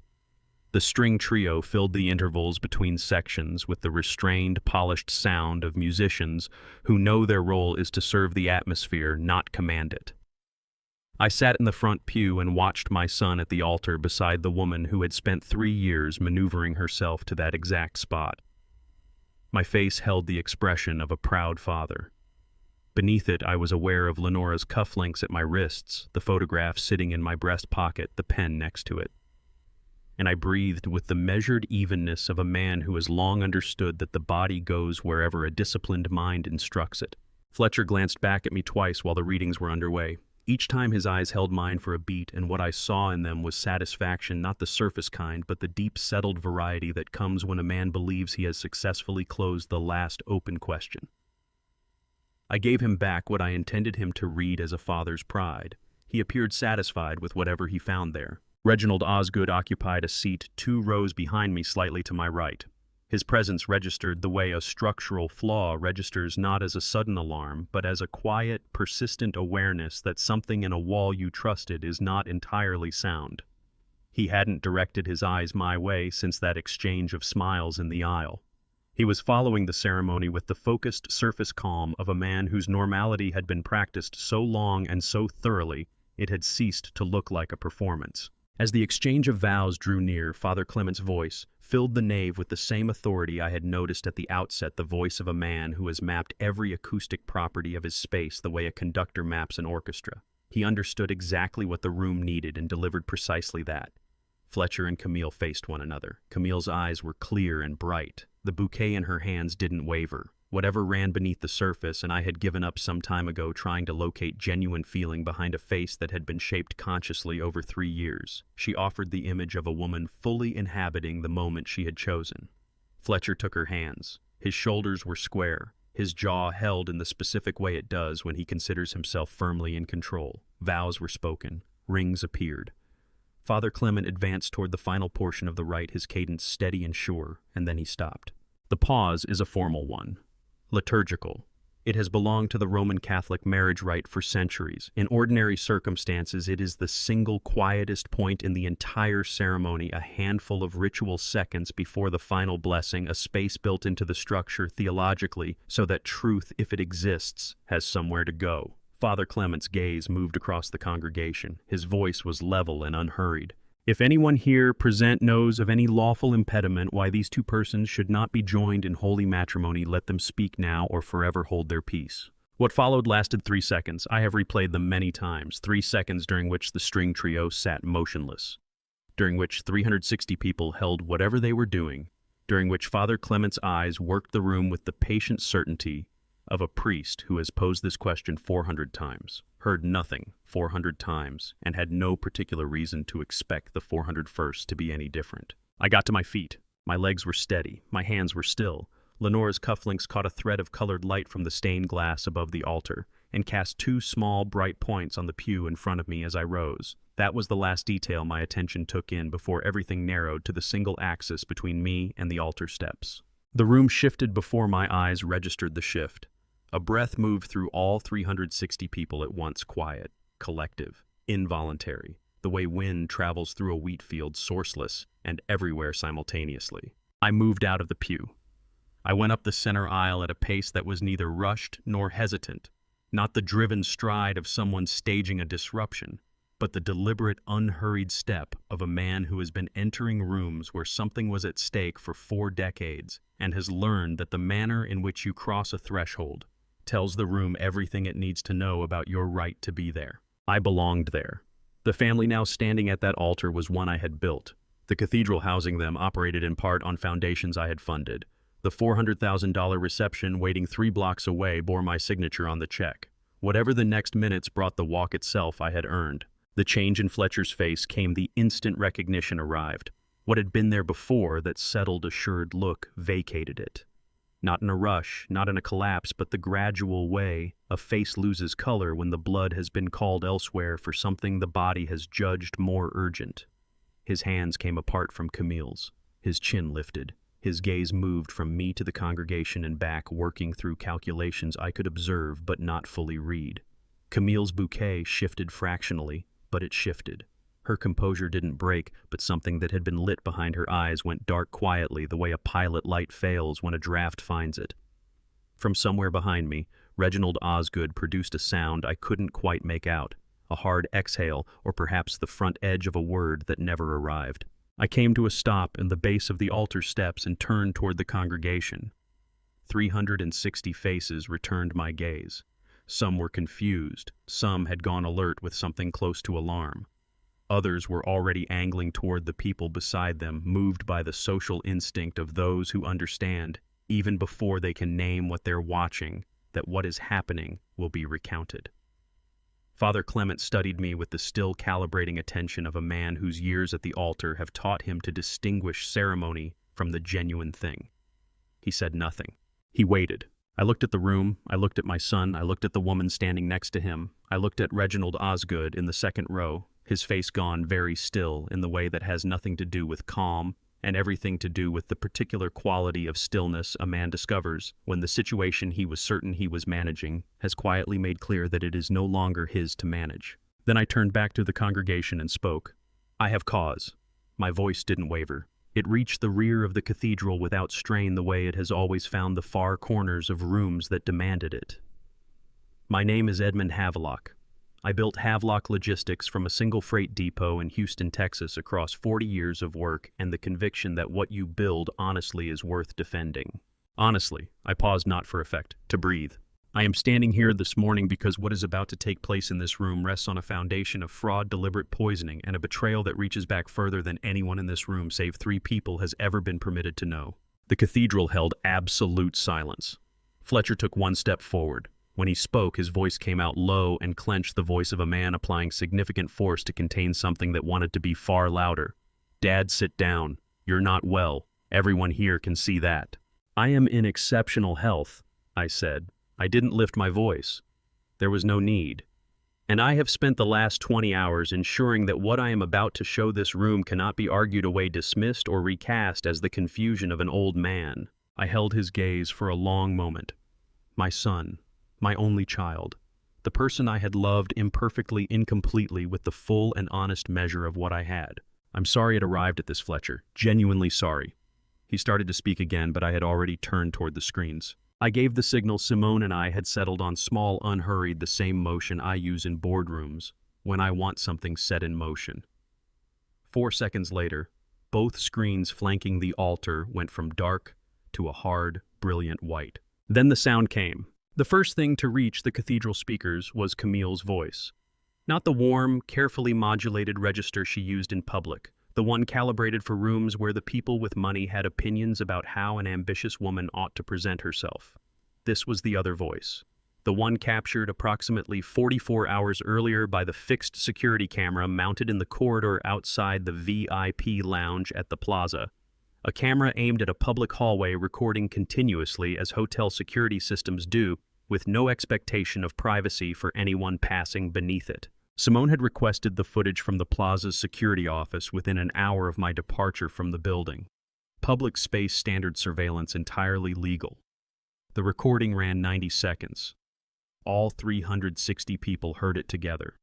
I watched the room take it in the way a body receives a physical blow, not simultaneously, but in sequence, comprehension moving outward from the front pews where the audio arrived with greatest clarity, rolling back through the congregation in a visible wave of stiffened spines, rotating heads and hands lifted to cover mouths. Camille's voice filled the cathedral with a precision that the building's acoustics, designed to carry sacred music into every last corner, served with devastating efficiency. Every word she had spoken about Lenora, every word she had spoken about Edmund, the plan for the psychiatric facility in Connecticut, the timeline, and Fletcher's laugh. I had heard my son laugh thousands of times across 38 years. I knew its every form. The genuine laugh, rare, unguarded, carrying something of his mother in it. The social laugh, performed and exact. The deflecting laugh he reached for when a conversation moved somewhere he didn't want to follow. What came through those speakers was none of these. It was the laugh of a man in a closed room discussing the removal of an inconvenience, and it landed inside that cathedral the way something lands when it falls from a very great height. 3 rows behind me, a woman made a small, involuntary sound. At the end of the second row, a board member I had greeted on my way in laid his hand over his wife's on the pew between them and left it there. The recording ended. The screen held for 2 seconds on the Havelock Logistics logo. Simone's touch, a visual anchor, ensuring no one in the room had any uncertainty about the institutional weight of what they had just absorbed. Then it cut to the toxicology report from Dr. Gilbert Lindqvist. The key findings were enlarged to legible size thallium sulfate chronic low-level exposure concentration consistent with administration over an extended period. Dr. Lindqvist's credentials and institutional affiliation appeared beneath his signature. Next came the conservatorship petition, the filing date, the 2 medical affidavits, and beside them a single-line affidavit signatures under investigation for fraudulent procurement. Then the financial summary Terrence had assembled, clean, precise, laid out so that someone with no forensic accounting background could trace the routing trail from Havelock Logistics' operational accounts through 7 shell companies to Reginald Osgood's beneficial ownership filing in Westchester County. Fletcher had been staring at the screens with the expression of a man standing inside a structure that is actively coming apart, who hasn't yet worked out which direction to move. His chest was heaving. Both hands had gone to his jacket lapels and gripped them, a gesture I recognized from his childhood, the thing he did when the internal mechanism had given out and he was trying to hold himself together by physical means. Camille had retreated 2 steps from the altar.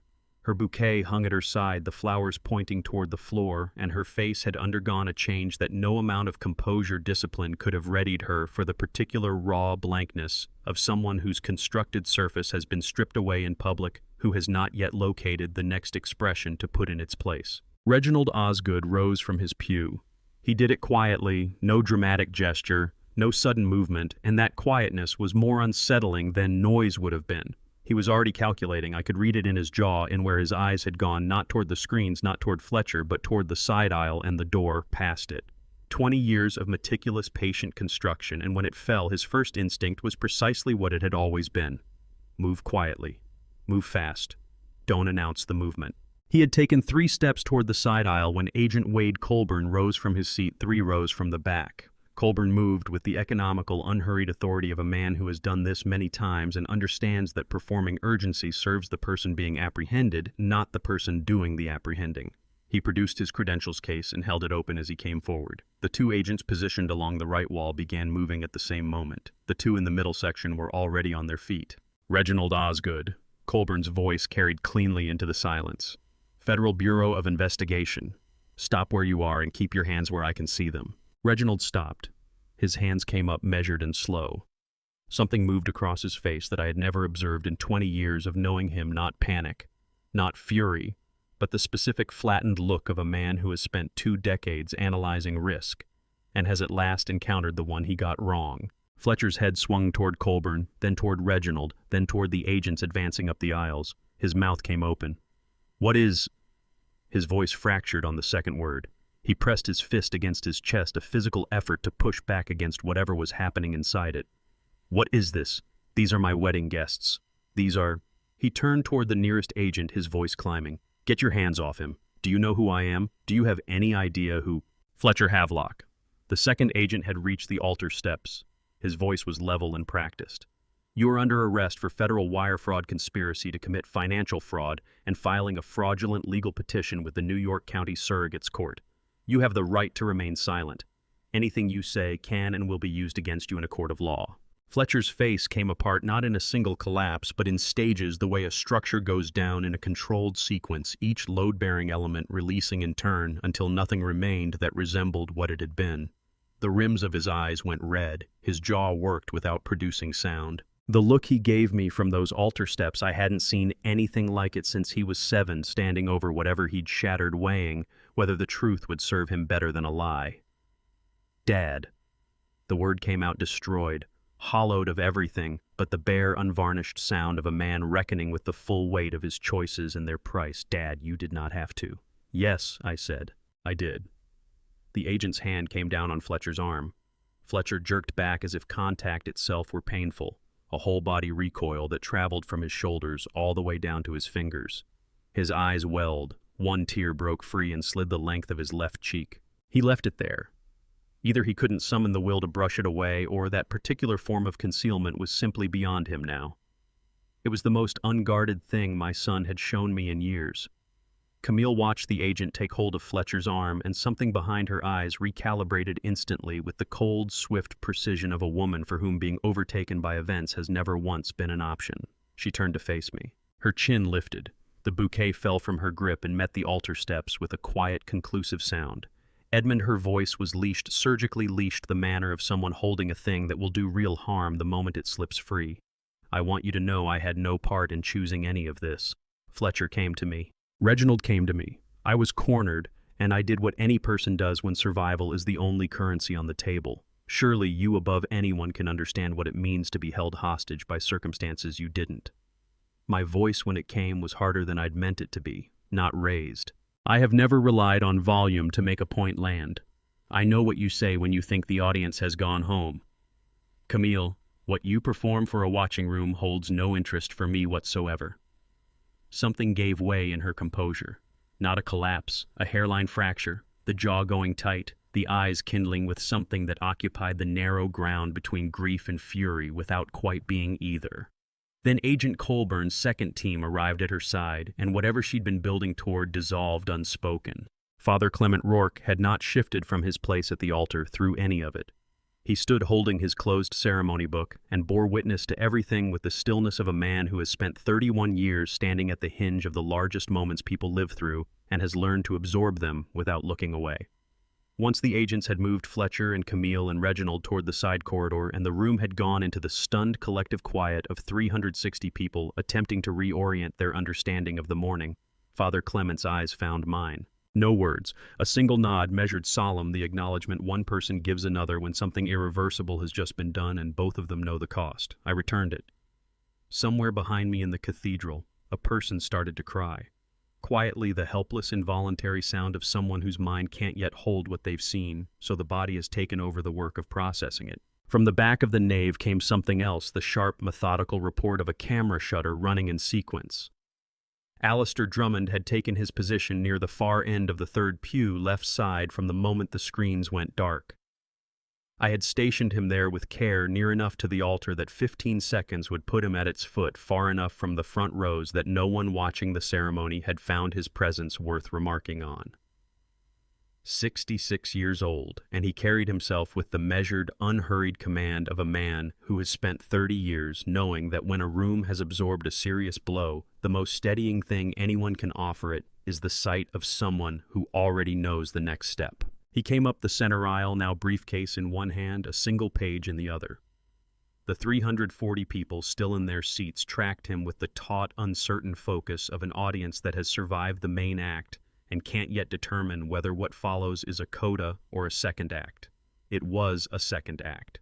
He stopped at the foot of the altar steps and looked up at the spot where Fletcher had stood minutes before, empty now, holding nothing but the outline of a ceremony that had never reached its end. He turned to the room with the settled manner of a man who will say what he has to say one time and no more. "My name is Alistair Drummond," he said. The voice didn't need to be loud to fill the space. "I am senior partner of Drummond and Associates, and for 30 years I have served as legal counsel to Edmund Havelock and Havelock Logistics.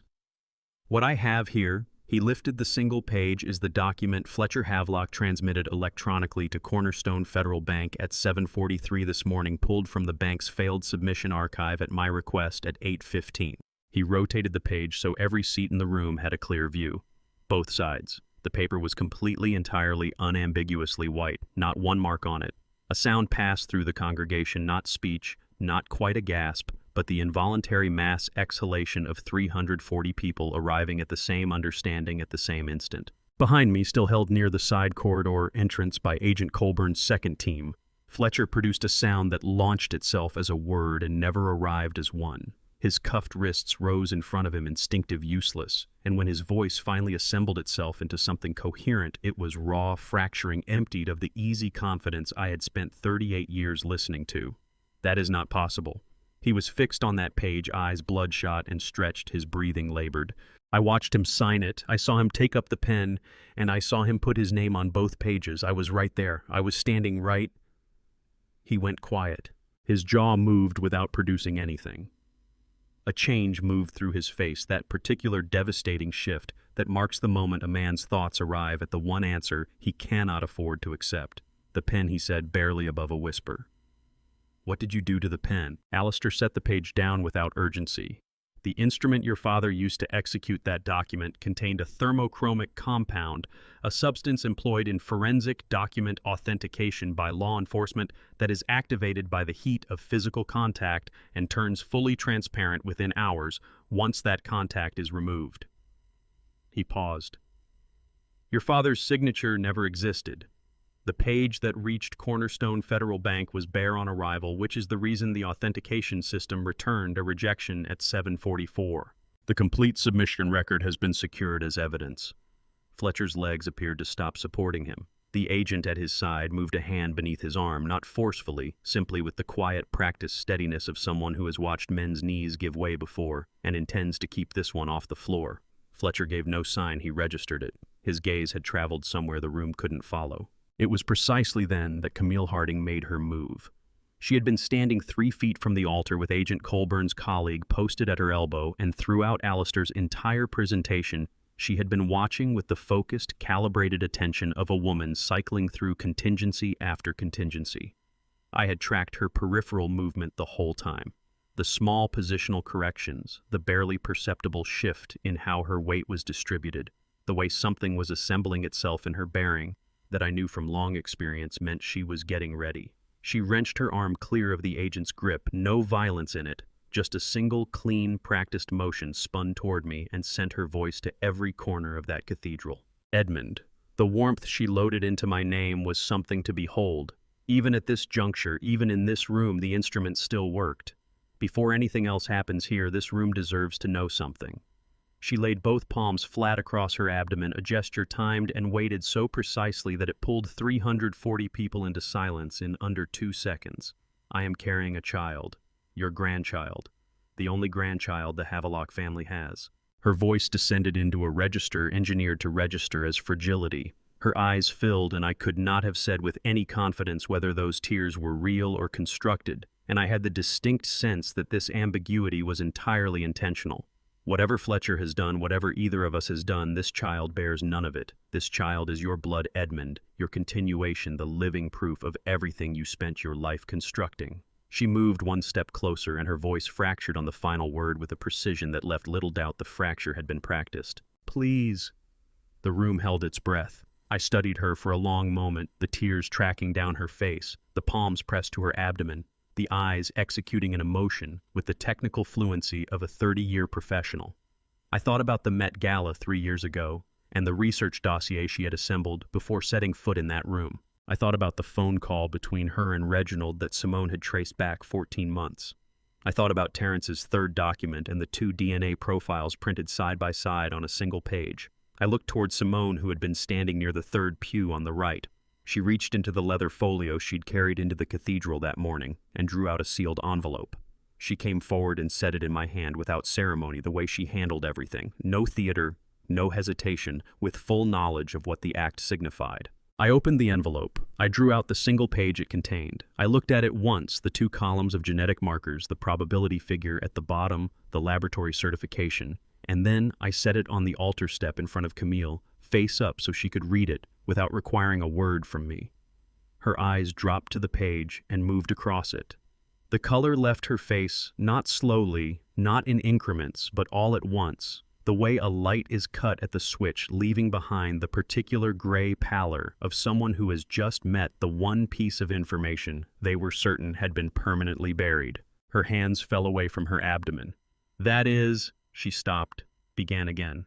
That test is not, she stopped again. The composure that had carried her through everything, through the recording, through the arrest, through Alistair and the blank page gave way at last, visibly and completely. Her shoulders fell, her chin dropped. A sound left her that was neither a word nor a cry, but something caught between the 2, involuntary, unscripted, and for the first and only time in everything I witnessed that morning, I believed I was hearing something unperformed from Camille Harding. Behind her, the agent returned a hand to her arm. I looked away from her. I looked toward where Fletcher was standing. He hadn't spoken since Alistair explained the pen.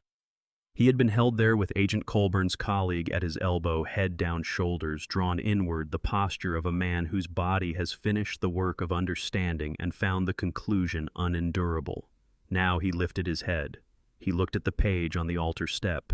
He looked at Camille. He looked at the place where Reginald Osgood had been standing before Agent Colburn walked him to the side corridor. Something happened to his face that I had no framework for.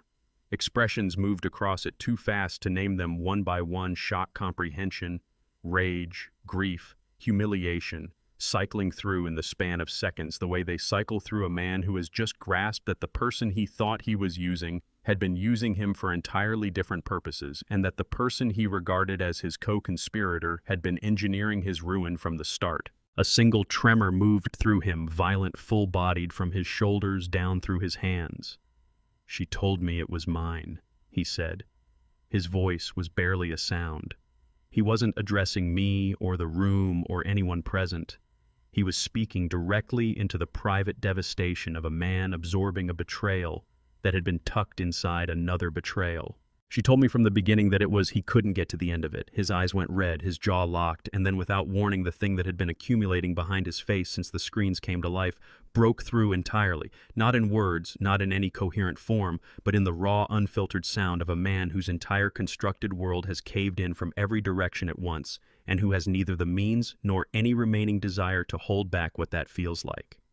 He wept not quietly with his whole chest and his whole throat, the way a man weeps when the performance has ended for good and there is nothing left that warrants performing. I looked at my son. I did not look away. I gave him that much the witness of the one person in the room whose opinion of him had once been everything and whose presence now was the only honest offering either of us had left to extend to the other. What followed took fewer than 4 minutes.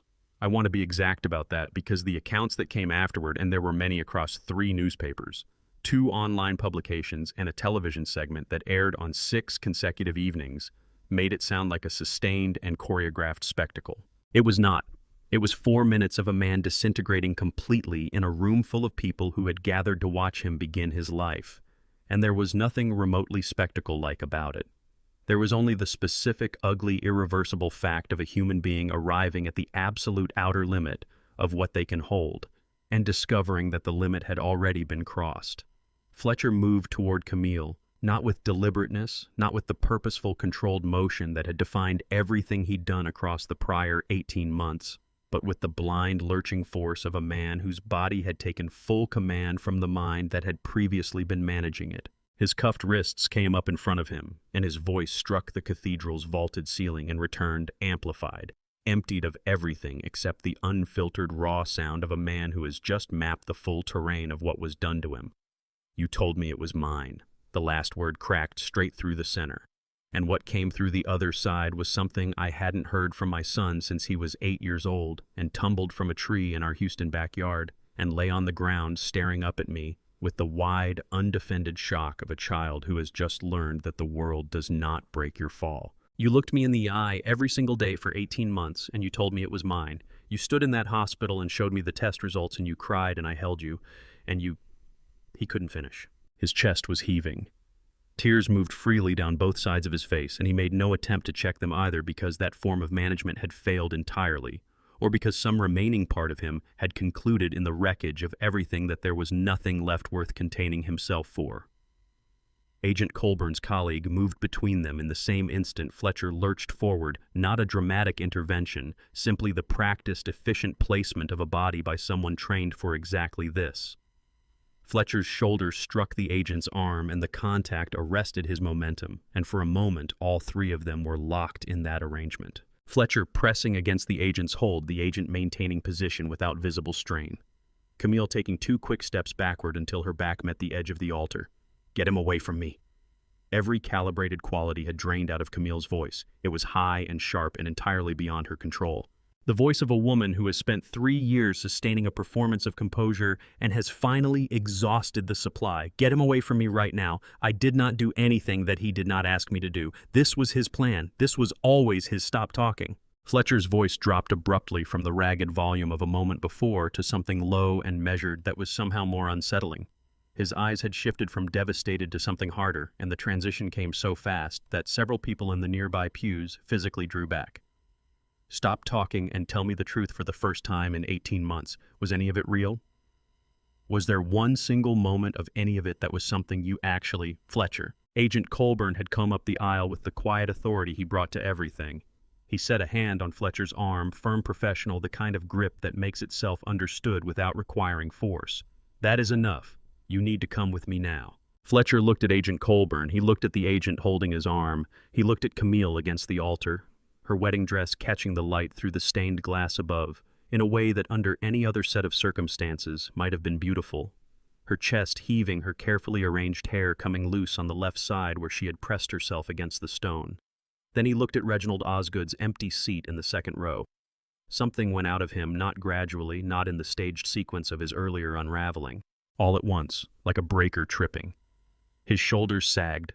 His cuffed wrists dropped to his waist. The tears continued, but his face had moved beyond active grief into something past it, the particular hollow blankness of a man who has crossed to the far side of what he is capable of feeling, and discovered that the landscape there is simply bare. "Where is Reginald?" His voice was barely audible. "In federal custody," Agent Colburn said. "He has been since before you came to the altar." Fletcher absorbed that. His head fell forward.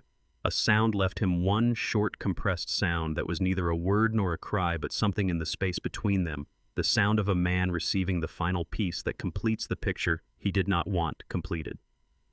Then Agent Colburn walked him down the altar steps, and the second agent guided Camille, and they moved in procession down the side aisle toward the corridor that opened onto the street where the vehicles were waiting, and 330 people watched them go in the deep, ringing silence of a room that has seen something it doesn't yet possess language for. Father Clement Rourke had shifted to the side of the altar during the confrontation and stood now with his hands clasped before him, head inclined slightly forward, not in defeat, but in the particular posture of a man for whom prayer functions, the way breathing functions for others, automatic, continuous, and who had found more occasion for it in the last 8 minutes than in most full ceremonies he had ever presided over.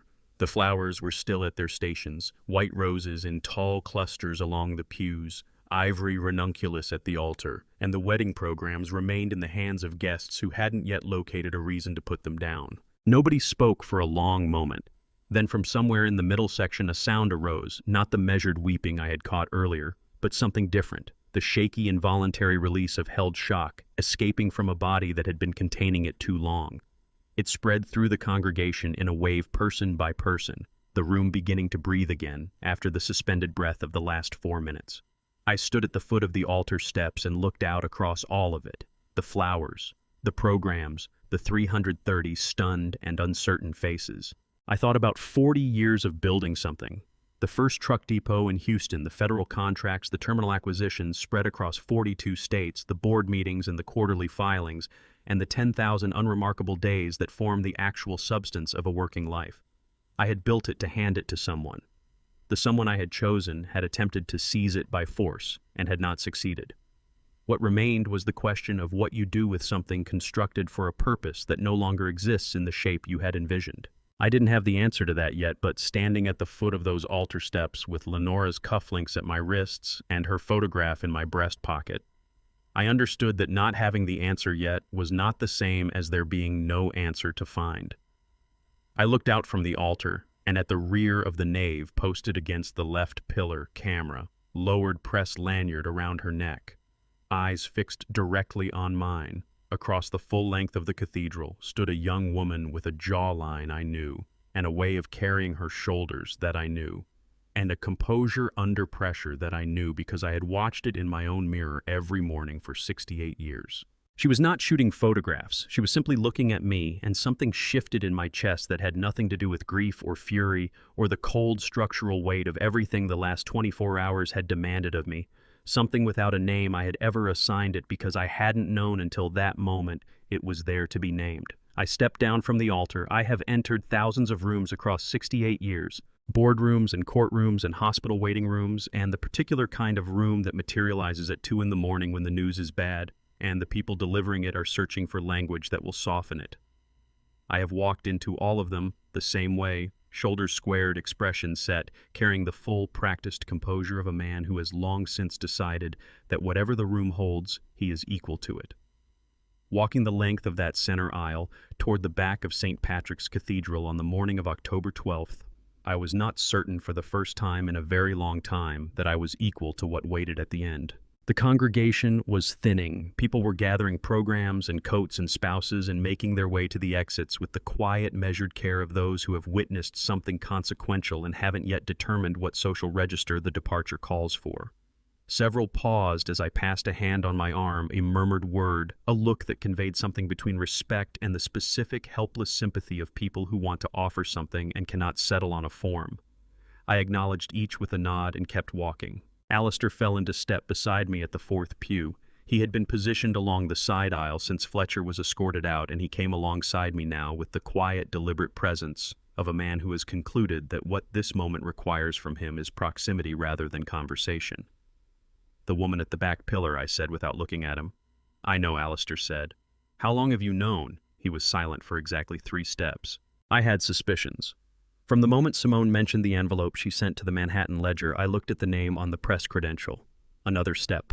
Audrey Callahan left New York in the spring of 1989. You were 32. She was 26.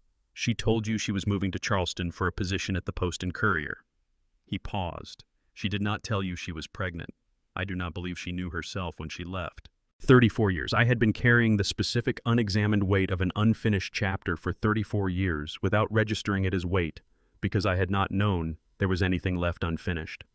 Audrey Callahan had left New York in the spring of 1989, and I had grieved the end quietly and moved forward the way a man moves forward when he is 32, and the greater part of his life still lies ahead of him. And 6 months after that, I had met Lenora at a freight industry dinner in Dallas, and the chapter had closed the way chapters close when something of greater consequence begins. I had never known there was a page I hadn't turned. Celeste was still at the rear left pillar when I reached her. She had set the camera down entirely. It hung at her side on its strap, forgotten in a way that told me the journalist had stepped back temporarily for something that had no professional category. She watched my approach with an expression I recognized because I had worn it myself earlier that morning in front of the mirror in room 1814 with Lenora's cufflinks in my hands. The expression of a person bracing for information they are not certain they are prepared to receive, but have decided they require regardless. She was 34 years old. She had her mother's height and the quality of stillness under pressure that I knew from my own reflection, and a habit of holding her chin slightly forward when she was uncertain that I had never observed in another face in my adult life. "Mr. Havelock," she said, her voice steady, the professional reflex holding. "I have some questions if you have a moment." "I expect you do," I said. We regarded each other across 3 feet of cathedral floor, and I felt something tighten in my chest that I could not name, and did not attempt to something that was neither grief nor joy, but occupied the complicated ground between them, in the space that opens when a man discovers that the story he believed had reached its ending carried a chapter he never got to read. Alistair moved discreetly to my left, establishing the quiet social geometry of a man who is present without intruding. He had been doing that for 30 years. He was exceptionally good at it. "Your mother," I said. My voice came out different from what I'd intended, lower less. Managed the careful, professional register, giving way to something less guarded than I had permitted myself in the last 24 hours. I cleared my throat and made another attempt. Her name was Audrey Callahan from Charleston. Originally at a small arts publication on the Upper West Side in the late 80s, Celeste's composure did something. Not broke. She was too disciplined for that. Too many years spent maintaining professional neutrality in the face of things that wanted to produce a different response. But it shifted a visible movement, something passing behind her eyes and through the muscles of her jaw that she managed but could not entirely suppress. "Yes," she said. That was her. The words settled in my chest and remained there warm and heavy at once, the way consequential things arrive when they have been a very long time in transit. My hands were unsteady. I registered this with a kind of distant clinical surprise. These hands had held a glass without trembling while I listened to my son map out my destruction. They had capped a pen without wavering after signing documents engineered to take from me everything I had spent my life constructing. They had stayed perfectly still through 6 hours of devastating disclosures in Alistair's office and through a cathedral confrontation that had dismantled 38 years of what I understood my own family to be. And now they were not steady. I pressed them together in front of me. A small gesture entirely insufficient to the moment. "I did not know," I said. "I need you to understand that before we go any further. I did not know you existed. If I had known," I stopped. My throat closed. Something burned at the back of my eyes that I had not felt since the morning our housekeeper in Dallas called to tell me Lenora had not woken up. I would not have been a man who simply failed to appear. Whatever else I am, I would not have been that. Celeste's jaw shifted. She pressed her lips together once firmly. The gesture of someone holding back a response that wants to be considerably larger than the moment has yet warranted. Her eyes were bright, not with tears, but with the particular high-voltage luminosity of a person running a great deal of emotional current through circuitry designed for professional use. "She never told you," Celeste said. It was not quite a question. "She left in the spring," I said. I didn't entirely understand why. I told myself it was the position in Charleston. I did not. I paused. I did not examine what I didn't know closely enough. That is the plain truth of it, and I have no intention of softening it. A sound came from Celeste, short, compressed, somewhere between a laugh and a breath, the involuntary release of a person who has been holding a very specific tension for a very long time. Her hand came up to her mouth. She pressed her fingers to her lips and looked up at the cathedral ceiling and breathed through her nose 3 times in the deliberate, measured rhythm of someone drawing on a practiced technique. Then she lowered her hand and met my eyes, and her gaze was wet, but her voice when it came was remarkably entirely level. "I have been a journalist for 11 years, she said. "I have interviewed sitting senators, 3 federal judges, and a man who lasted 17 days alone in the Alaskan wilderness. In 11 years, I have never once been unable to think of a question." She paused. "Right now, I cannot think of a single one." Something released in my chest. For the first time in 24 hours, something that had been braced and load-bearing and absolutely essential went slack, and what moved into its place was not quite relief, but something that lived near it. The particular easing that comes when a man has been carrying a weight he didn't know he was carrying, and has without quite meaning to set it down. Then perhaps I said we begin with something simpler than questions. Alistair produced from somewhere about his person 2 of the small order of service cards that had been set in the pews for the ceremony. He extended one to Celeste with the smooth, unhurried efficiency of a man who has spent 30 years solving practical problems for other people and regards it as one of the higher forms of friendship. "My direct number is on the back," he said. "Call me when you're ready." There is no timeline. There is no pressure. He looked at Celeste with the steady, clear-eyed directness of a man who has just witnessed something significant and intends to help it develop into what it ought to be. There is only the rest of however long any of us has and the choices we make with it. Celeste took the card. She studied it for a moment. Then she looked at me, and the brightness in her eyes had resolved into something steadier, something not yet named but carrying the quality of a beginning.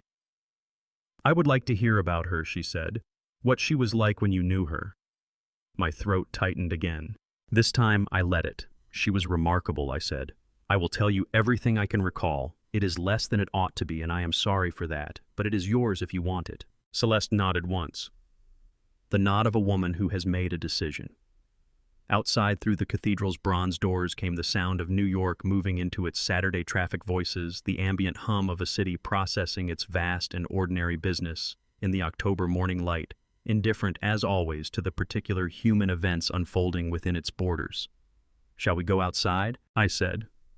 We walked toward the doors together, Celeste on my left, Alistair on my right, the 3 of us moving through the emptying cathedral in the specific quality of silence that follows a very large storm. The air cleared the damage visible, the world still standing against all reasonable expectation. The steps of St. Patrick's Cathedral on a Saturday morning in October belong under ordinary circumstances to tourists and wedding guests and the occasional New Yorker who has concluded that the quality of light on Fifth Avenue before noon is worth pausing for. On the morning of October 12th, they belonged to roughly 40 members of the press. They had assembled with the speed that significant stories always produce in New York.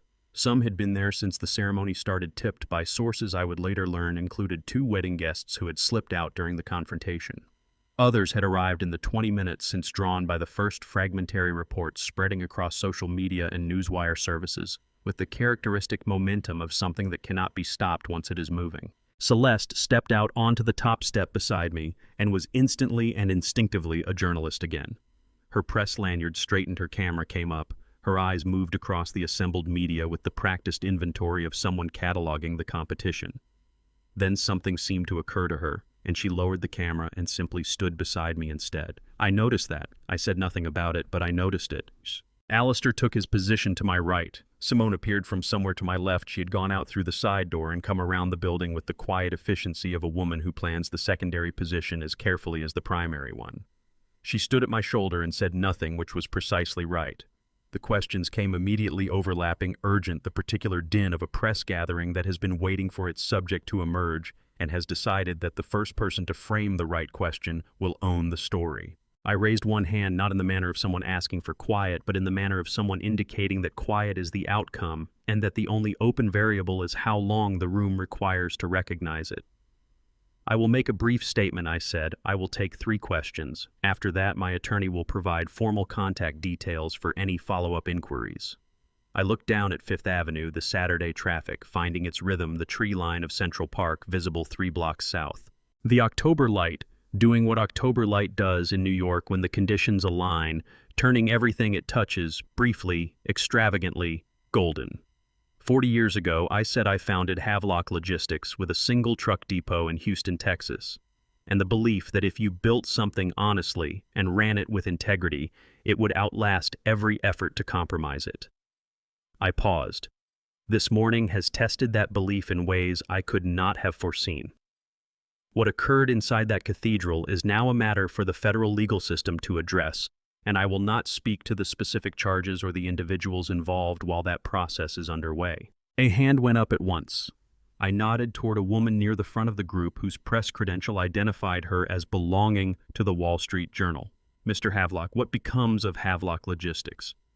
Now with your son facing federal charges and your vice president in custody who leads the company, Havelock Logistics has an exceptional operations team that has been managing the company's day-to-day functions with professionalism and integrity for years. The company, I told them, would keep running under the watch of an independent management committee that Alistair Drummond would formally assemble before the week was out. The people who constructed this enterprise alongside me have my complete trust. A second hand rose, a younger man toward the rear whose press credential I couldn't make out at that distance. Sir, word is there'll be a public announcement about the ownership structure. True or false? I held his gaze a moment, then glanced at Alistair, who gave me the briefest of nods, his signal that the ground I was about to stand on had been checked and cleared. What I can tell you, I said, is that a restructuring of my estate and charitable commitments has been underway for some time now. It will move faster from this point forward.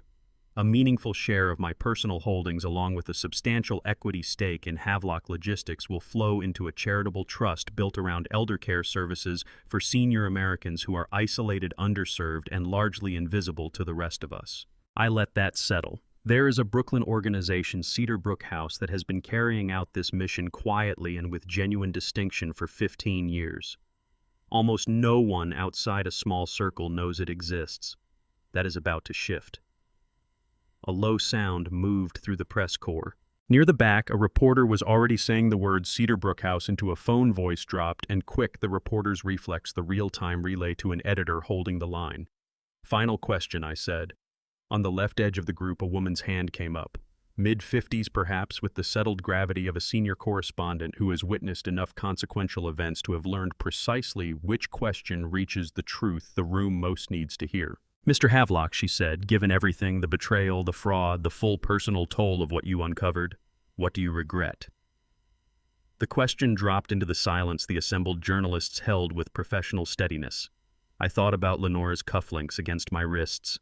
I thought about the photograph in my breast pocket, the Houston Garden, a Sunday afternoon 17 years ago. I thought about 4 decades of construction and the particular irreversible grief of knowing that pieces of what you built were weaponized against you by the one person you'd built them for. Then I angled my head slightly left. Celeste Callahan was standing there, camera hanging at her side. Lanyard, straight eyes on my face, the focused, luminous attention of a woman who had entered this building that morning belonging to one category and was departing it in a category that didn't yet have a name. Only one regret, I said, and I intend to use whatever remains of my time correcting it. The senior correspondent let her notebook drop and studied me with the look a journalist gets after absorbing 100 non-answers, the look that recognizes through long repetition when something said from a podium is actually true. Celeste made a sound at my side, barely audible, not a word, not quite anything, the kind of sound that escapes when something arrives before you've had time to prepare a proper reception for it. I looked at her. That high-intensity brightness I'd first registered inside the cathedral was still in her eyes, but different now. No longer running at shock, voltage, quieted into the slower, steadier current of something she was no longer trying to contain. I know this isn't the story you arrived here to tell, I said, keeping my voice low under the dispersing noise of the press. Something almost became a laugh.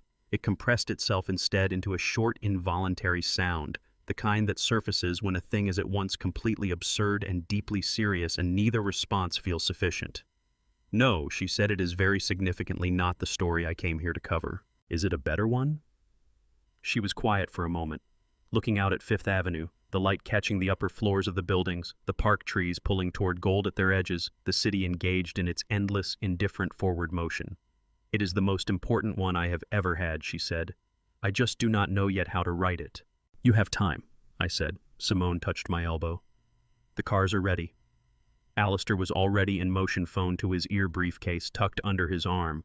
The gears of 30 years of partnership turning, the committee convening, the trust instruments. The federal coordination, the 10,000 tasks waiting in the days ahead. I surveyed all of it, what still needed doing, what still needed assessing, what still needed rebuilding, and what I felt was the specific clarifying quality of a man who has crossed through the worst stretch of a thing and emerged on the far side, marked by it, clear about it, and prepared. I smoothed my jacket.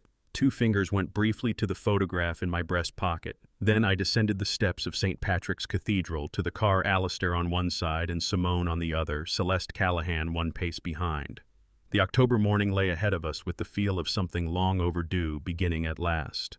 The first time I set foot inside Cedarbrook House, Lenora was next to me, a foil-wrapped casserole dish in her arms, because her conviction was that you don't arrive anywhere new without bringing something. I'd lost that memory for more than 20 years. It found me again on a gray Tuesday in November, me on those same front steps, a paper bag of coffee in one hand, trust documents in the other. Celeste 1 step back. "You've been here before," she said. A long time ago I told her, with someone whose grasp of generosity put mine to shame. Gloria Sherwood answered the door. 61 hair, silver-streaked grip that communicates a person's full character before language has a chance to.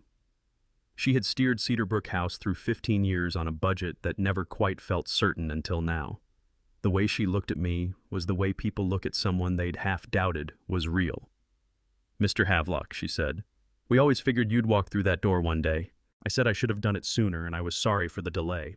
She dismissed that with a single headshake. "You kept the lights on. That counts for something." The interior smelled of cinnamon and coffee. Near the window, an elderly man moved a pencil across a crossword grid with the calm deliberateness of someone who has made a full peace with time. I stood at the threshold and felt something ease in my chest, not a sudden release, nothing dramatic, more like a hand that has been clenched since morning slowly opening. Alistair worked through the trust documents at the oak table in the back office. 42% of my personal equity in Havelock Logistics, valued that morning at $68 million, passed into the Havelock Family Charitable Trust. A $12 million endowment secured Cedarbrook House's operations for the next 20 years. I signed with a plain black ballpoint, nothing chemically unusual about it, and every mark stayed where I put it. Before November was out, the Southern District of New York had filed a 23-count federal indictment against Fletcher wire fraud, securities fraud, conspiracy, fraudulent conservatorship petition. Reginald Osgood entered a cooperation agreement in early December, turning over every record Terrence had surfaced in Alistair's office that Friday night. Simone resigned without fanfare and left me a handwritten note. "The job is done. Thank you for the work." I had it framed. Camille lost the civil suit before Christmas. Celeste came to Cedarbrook House every Tuesday after that. Notebook some weeks, none others. We drank coffee and talked about her mother Audrey, about Lenora, about the crossword man by the window whose name was Eugene and who had hauled freight for a rival of mine back in 1986. "Small world," she said one afternoon. "Smaller than people think," I said. "Larger than they fear."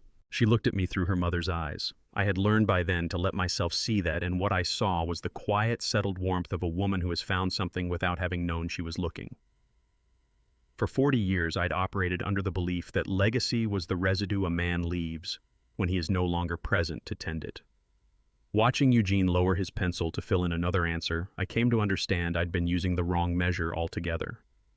Legacy is not what remains. If you've stayed with me this far, then you already know this story cost more than most people ever have to pay. Edmund Grayson Havelock lost a son, not to death, but to something in some ways harder to grieve.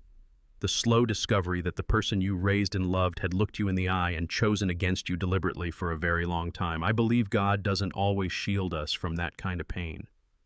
But I've come to think He does something else. He makes sure that when the truth finally arrives, it brings something with it. In Edmund's case, it brought Celeste, a daughter he never knew existed. A beginning he hadn't anticipated arriving on the same morning everything else ended. Here is what this story taught me, and what I hope it leaves with you. Never confuse silence for ignorance. The most dangerous person in the room is often the one who already knows and hasn't yet decided what to do with it. If someone is working against you, your first move is documentation, not confrontation. Evidence doesn't lose its temper. Legacy isn't built in the grand gestures. It lives in what you do on the ordinary days and in whether the people watching you learn something worth keeping. And finally, don't let bitterness write the final chapter. Edmund could have walked out of St. Patrick's Cathedral that morning with nothing but a verdict. Instead, he walked out with a daughter, The story wasn't over. It was just beginning. These are the grandpa revenge stories that don't get told enough. The father stories where the ending isn't vengeance, it's restoration. If this one moved you, share it with someone in your life who needs to hear it. And if you haven't yet, I'd be grateful if you subscribed to Grandpa's Revenge. There are more stories like this one waiting for you. Leave me a comment below. Tell me what this story stirred up for you. I read every one. Thank you for being here. I'll see you in the next one.